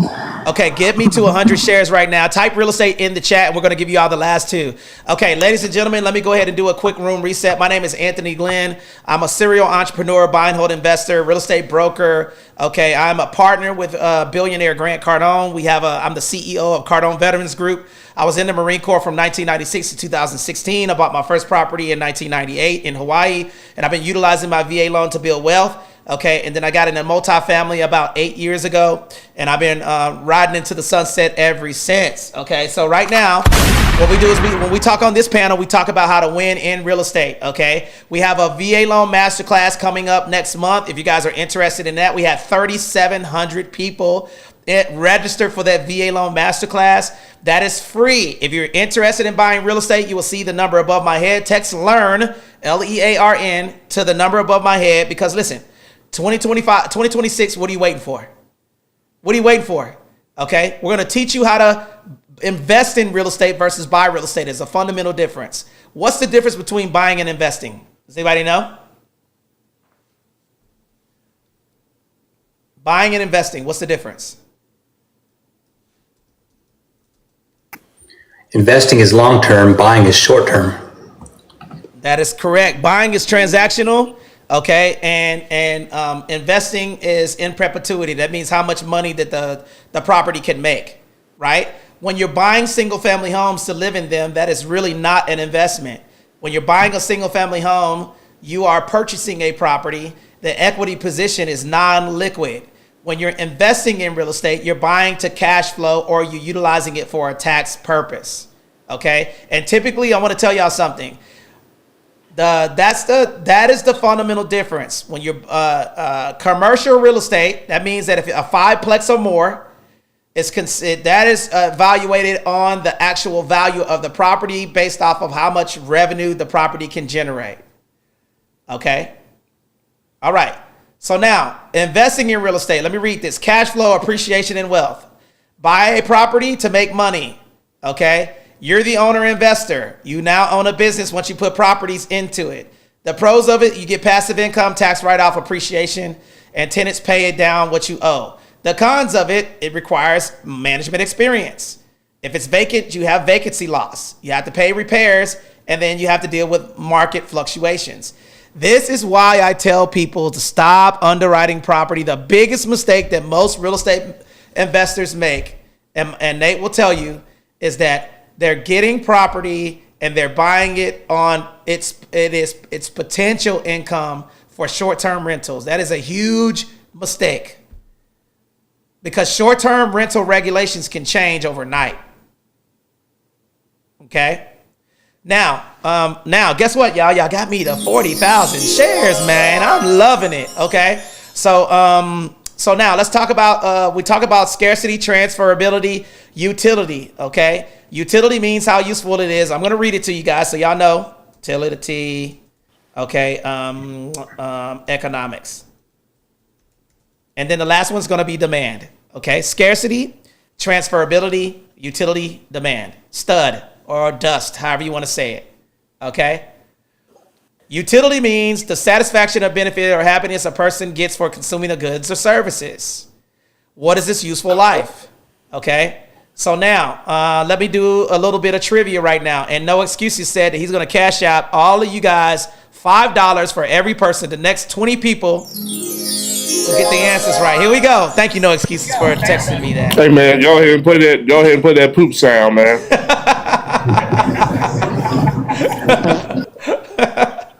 Oh, this is what No Excuses said, man. No Excuses said this right here. He said, hell no.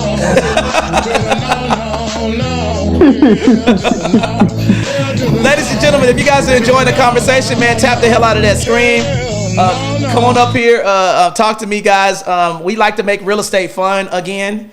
Okay. And we're basically talking about some things that create value in property. I want to say thank you guys for coming in here today. It means a lot to us. We have right now across all social media platforms, I have 482 people listening to you guys on TikTok, Instagram, Facebook, LinkedIn, Twitter. If you want a copy of the replay, put a 3 in the chat. If you want a free copy of the replay, put a 3 in the chat. Okay. I'm going to show you guys where to find it. Okay. All right. So if you go to, if you text learn to the number above my head, I will send you a copy of this replay.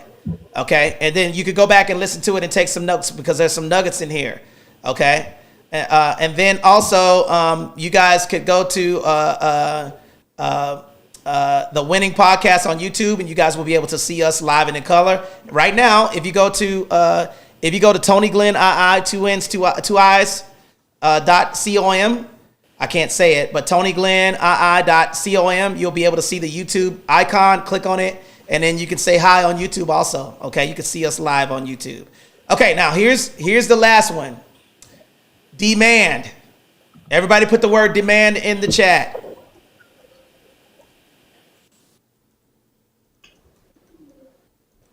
Okay.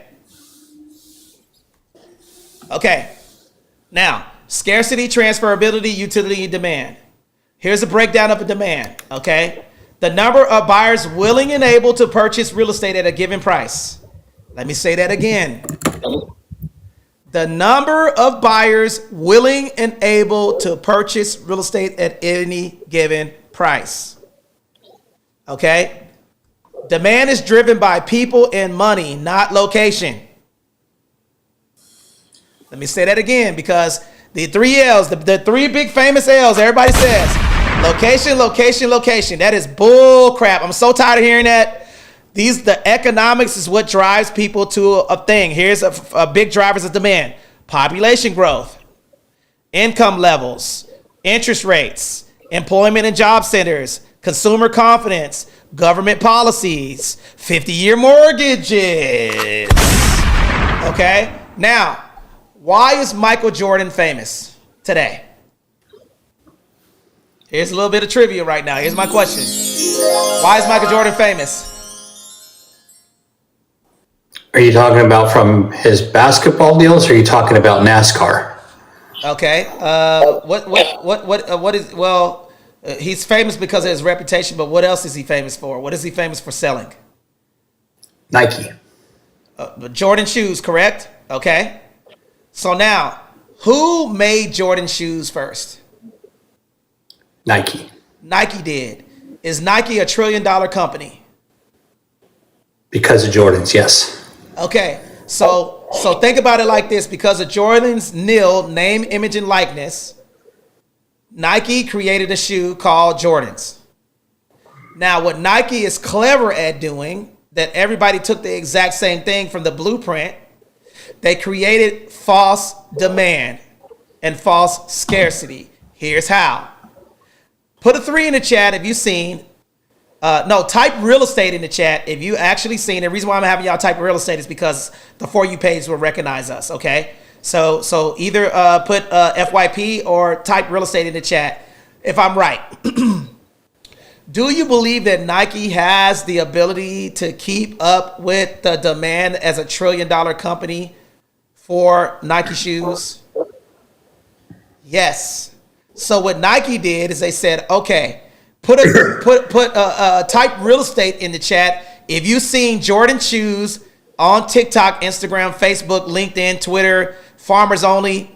You see Jordans everywhere. New releases coming out. But you can't go to the grocery store. You can't go to the shoe store and buy them. Do y'all know why that's like that? Because Nike knows that. Why no excuses?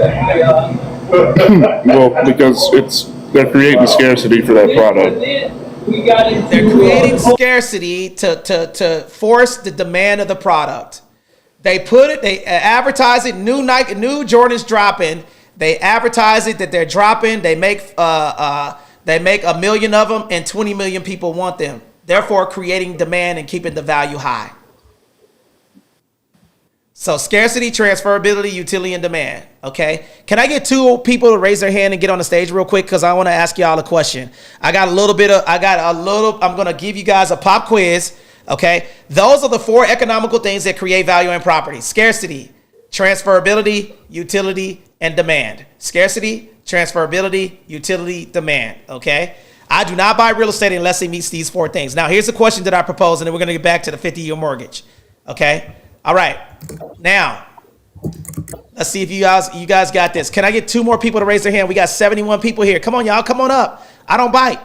Okay. And until I get 2 people up, I'm not going to teach anymore. I need 2 more people on the panel right now, guys. I like to teach to a full panel. Okay. So hit that hand raising button. Come on up here. We got 75 people on TikTok right now. Another about, okay.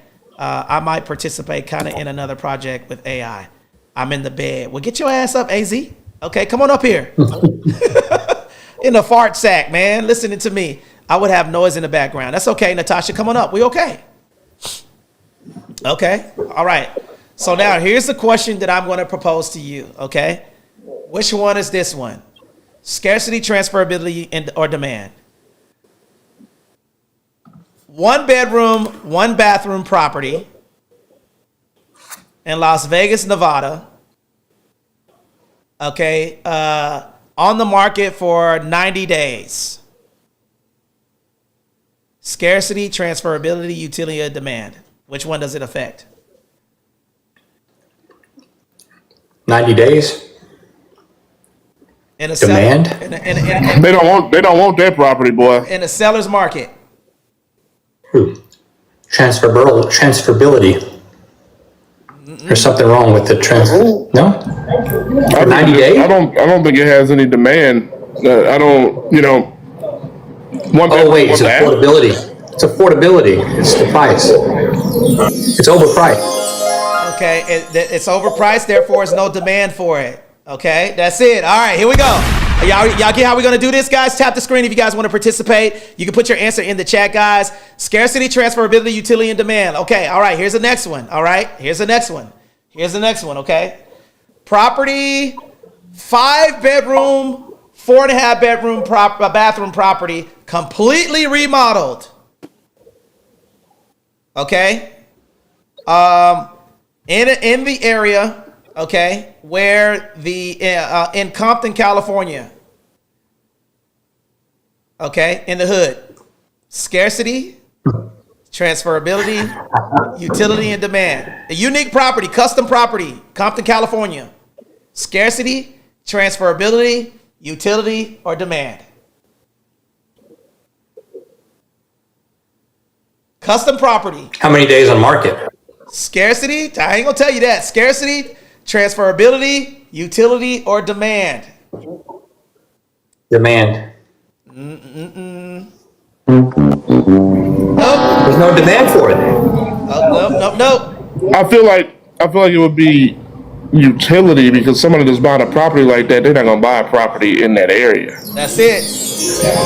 Okay, that's it. Utility is not useful for where it's located at, so it's functional obsolescence. It's in an area to where there's a demand for a 5 bedroom, 4.5 bathroom property, but not in that location. So that will be utility is not useful for where the property is located at. Therefore, people will not buy it. Now, it could be demand because there's no demand for the property. But remember, this is economics. There's going to be a demand for the property, but just not in that location. Y'all got it now? This is the get out of jail. Okay, all right, here's another one. All right, y'all ready for the next one? Put a 3 in the chat if you're ready for the next one. Okay, here we go. All right, scarcity, transferability, utility, and demand. 4 bedroom, 3.5 bathroom property. Okay. 1 car garage in a seller's market. Okay. On the market for 2 weeks. In a seller's market, that means that it's good. If I say seller's market, that means that the sellers can make more money. If it's a buyer's market, that means buyers can negotiate. Just remember that. Okay? So in a seller's market, scarcity, transferability, utility, demand.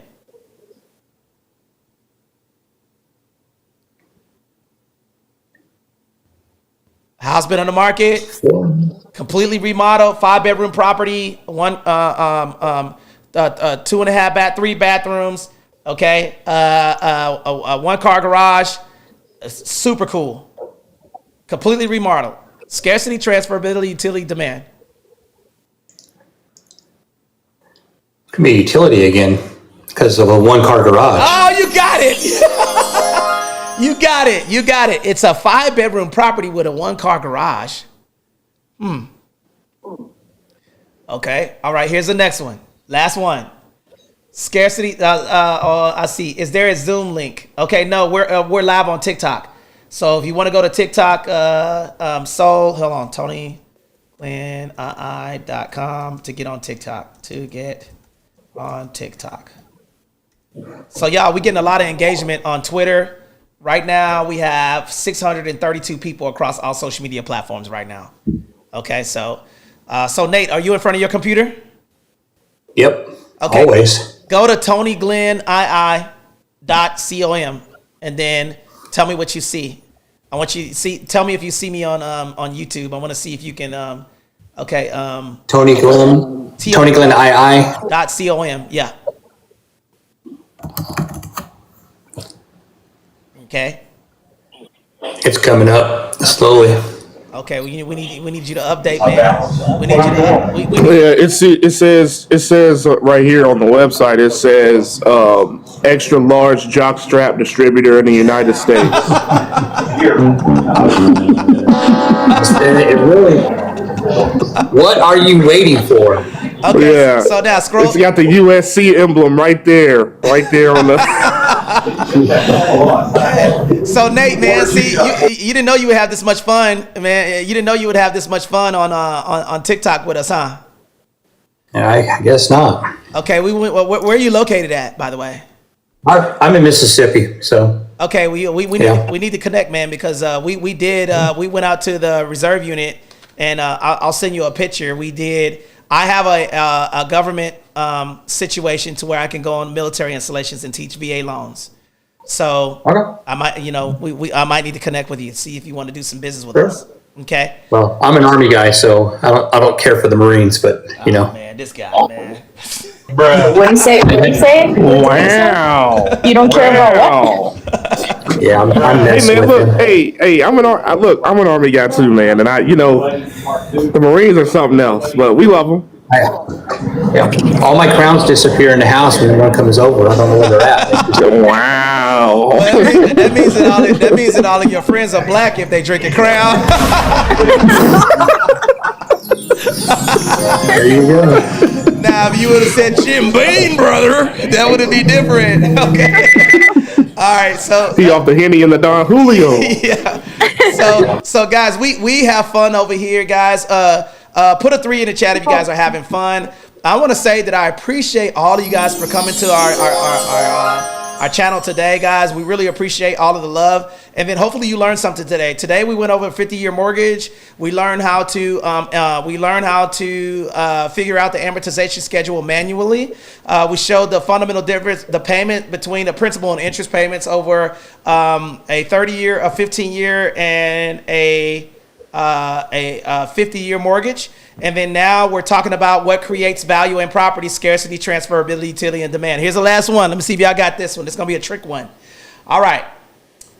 3-bedroom, 2.5 bathroom property in Hollywood Hills, priced well, on the market for 120 days. Scarcity, transferability, utility, or demand. Now it's a seller's market. That's transferability. Transferability. That's a transferability issue for that being on the market. Yeah. So why would you Why? say? That's been on the market for over 5 months. Yep. So It's been on the market too long. 5 months. It's been priced accordingly. So you got that issue. There's demand for it because it's a 3-bedroom, 2.5 bath. Yep. So it's not a scarcity issue because you're in the middle of. They got solar LA. panels. So yeah. Yep. That's right. Or it could be Is something wrong? Either there's a situation to where they gotta they have to get permission to sell it. Typically, when you see a house that's perfect and it's like It's usually either they are looking for a certain number or there's something going on with it that's going to be transferability. I'll do one more. Can I do one more for you guys? Okay. 4-bedroom, 3.5 bathroom property. Sure. Okay. On the market for 2 days in a seller's market. Okay. The property is in a good location, completely remodeled on the inside, and it's been on the market for 3 days. Scarcity, transferability, utility, demand.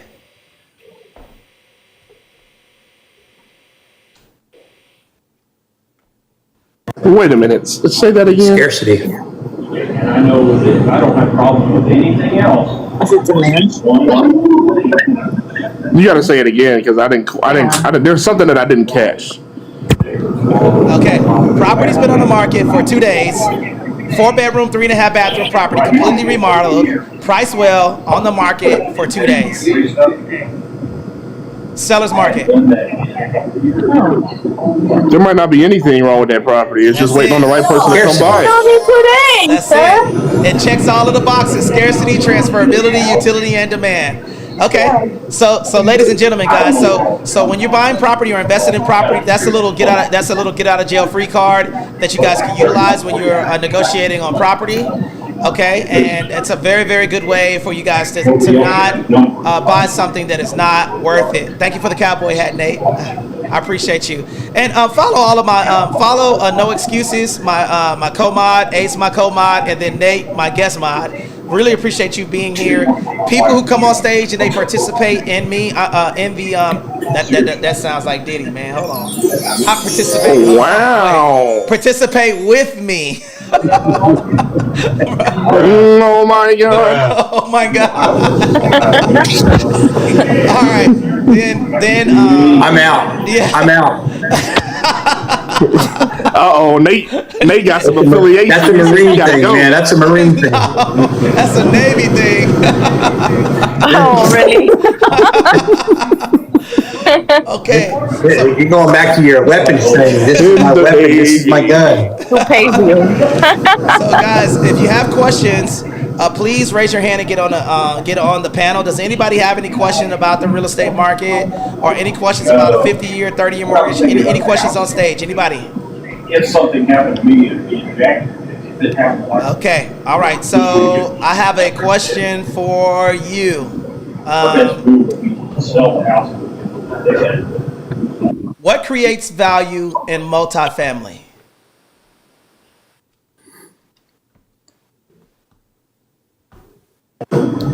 Wait, in multifamily only? Only multifamily. How big the multifamily? We're talking a 3-4 bedroom or four or a 2? Multifamily. 5 or more doors. 5 or more? How much money it can generate is going to be determined on how the price is. Okay. So when you guys are looking at how much money that a commercial anything 5 or more doors is going to be commercial residential real estate. It's not going to be evaluated on single family homes and 1 to 4 dwelling units, which means a fourplex or below. Okay. So if you have a multifamily and you're looking at the evaluation, you need to know how much revenue can this property generate, and that's going to determine how easy it is to get a mortgage on that property. Okay. All right, let me do a reset. Ladies and gentlemen, guys, if you guys are enjoying the conversation, put a 3 in the chat. Okay, I'm Anthony Glenn. I am a real estate broker. If you're interested in getting a copy of the replay, put a 4 in the chat. Okay, I'm going to send you a copy of the cliff notes of what we talked about today. You're going to text LEARN to the number above my head. Okay, and then also if you want to, let me tell y'all, that number is not for you to call me and talk about your scenario. Okay. That number is for you to text to LEARN to this number so I can give you a highlight of what we talked about.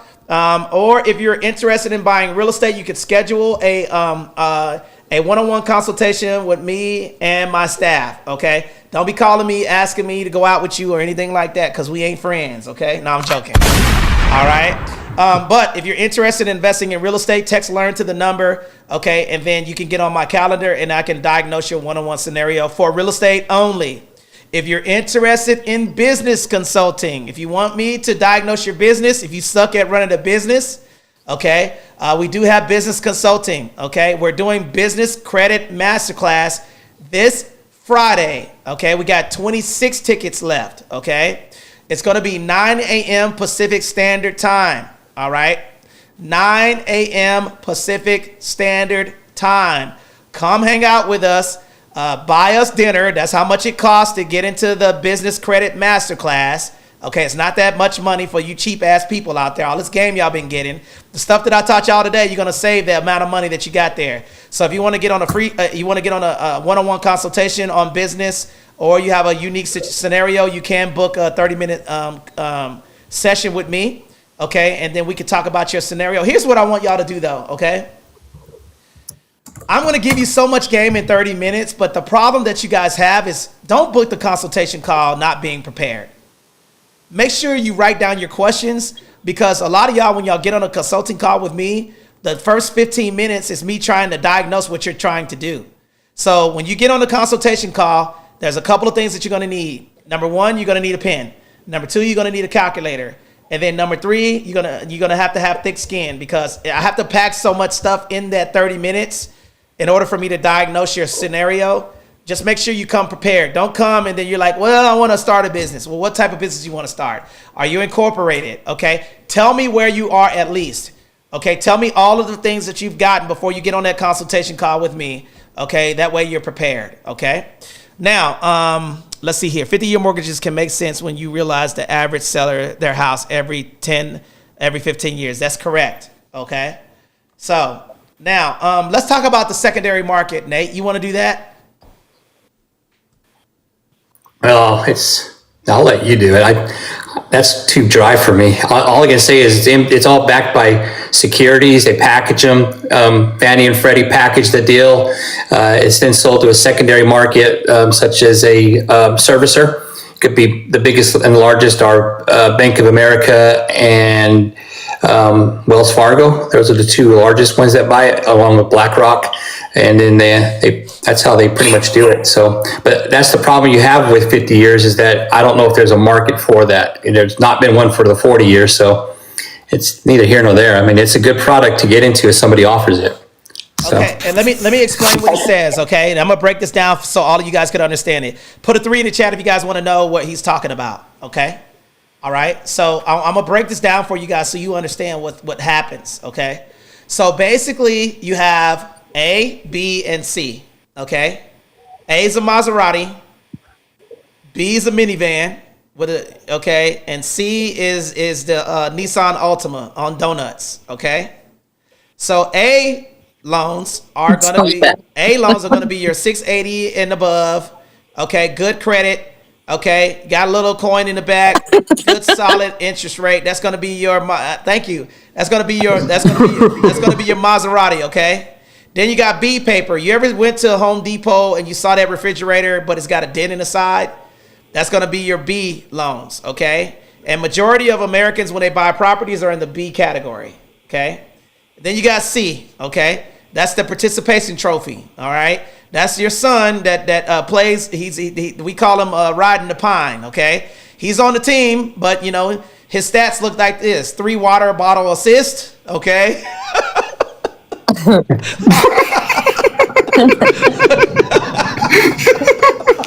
Hey man. All right. Yeah. Some of y'all got kids right now that are on the team. You know. They getting the trophy, man, and they ain't even do nothing. They go to the 3 hot towel throws.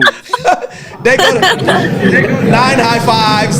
You know, they on the team, right? But then when they go to the game and then they come home and then they take their clothes off and their uniform off and then they fold it back up and they ain't even gotta wash it, right? Uniform clean as hell, right? Okay, so that's the C. Okay, so basically, okay, you got 3 major players on the secondary market. Okay, it's Fannie. Okay, no excuse. You got a lot of feedback. Okay, there's Fannie, Freddie, and Ginnie. Okay, Fannie Mae, Freddie Mac, and Ginnie Mae. I don't know why those sound like old white ladies. You know what I'm saying? Probably are. All right, but. So basically what they do is that when you get a loan, okay, this is how it usually works, okay? No Excuses is going to be the bank. I'm going to call No Excuses, and he's going to be a investor. Ring, ring. Hello. Yes, this is Daisy Dukes Banking. Hey, How can I help you? hey, Daisy Dukes Banking. This is Benjamin, last name Franklin, and I have these loans that I want to sell to you. Okay, and the portfolio is looking pretty conglomerating, brother. Would you like for me to discuss the terms and conditions? So then, what No Excuses is going to do, he's going to say yes.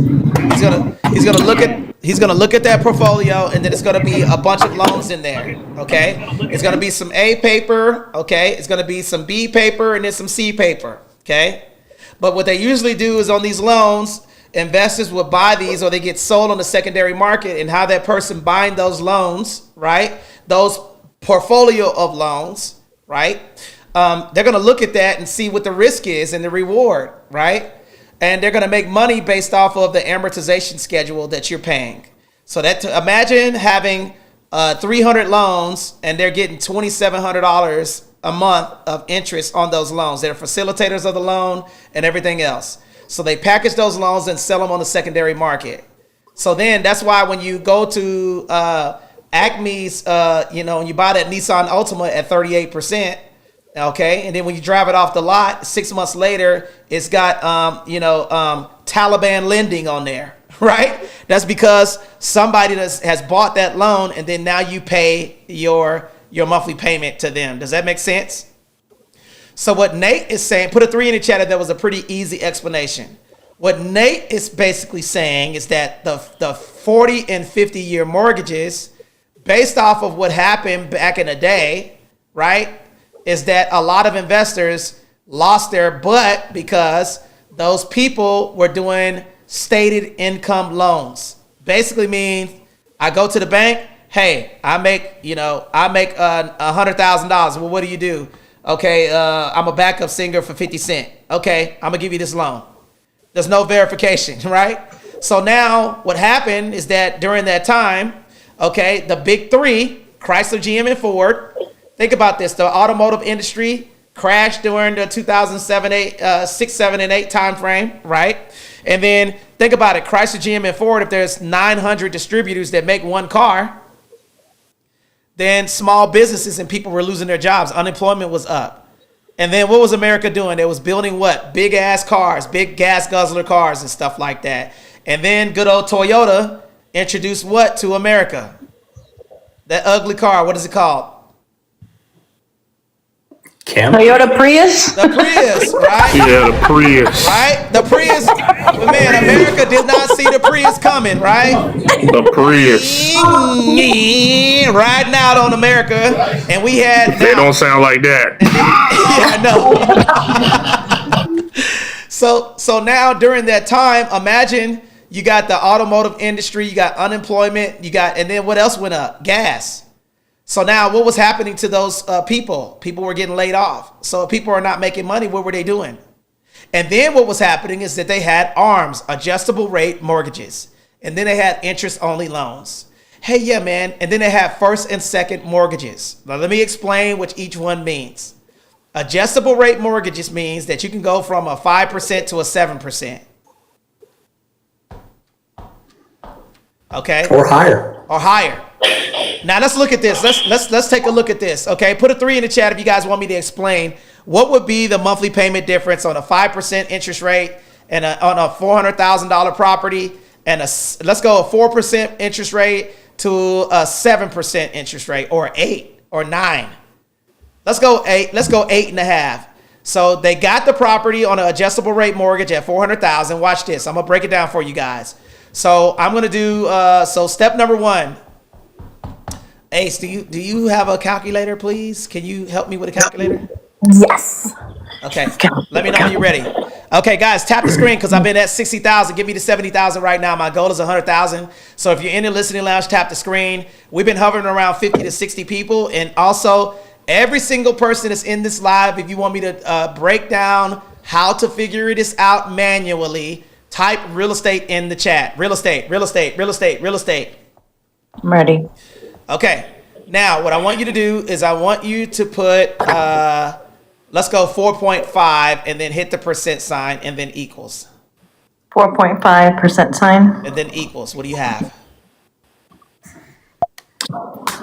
0.045. That's correct. Now, you're going to divide by 12 months. Divide by 12 months. That's 0.00375. Right here is and then you're going to multiply by 400,000. Okay. So what number do you have?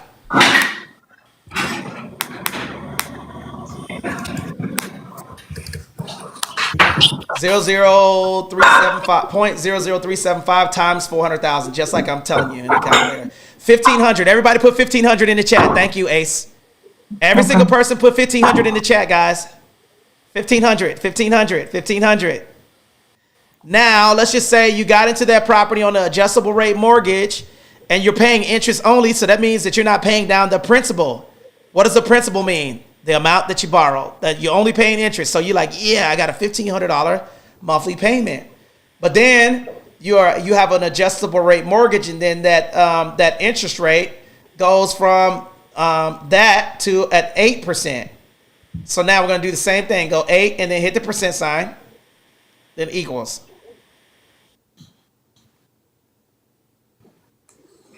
What you got? 0.08. Now divide by 12 equals 0.0066667. Now multiply times the loan amount, which is 400,000, equals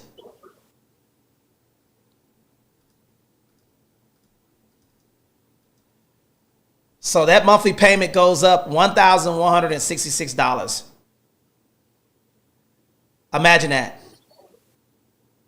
Imagine that, guys. So that's the reason why people that's the reason why people were walking away from their home. Thank you, Ace, for that. So I just showed you guys manually why interest rates matter. Okay?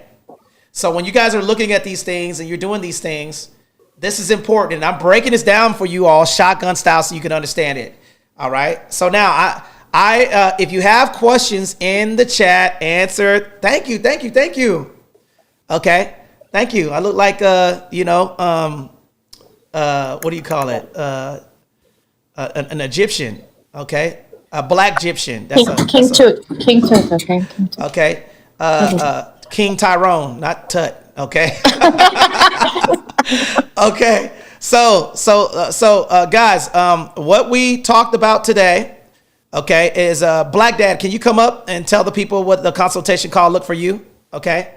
All right, come on up here. All right, so he got my brother. He heard me on TikTok.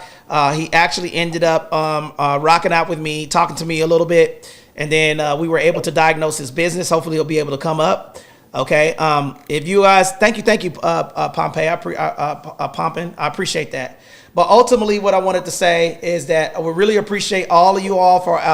If you guys don't have any questions or comments, we're going to shut down the live because we're starting to slow down. If you had questions about the 50-year mortgage, what I'll close out with is I'm going to close out with this, guys. Okay, let me end the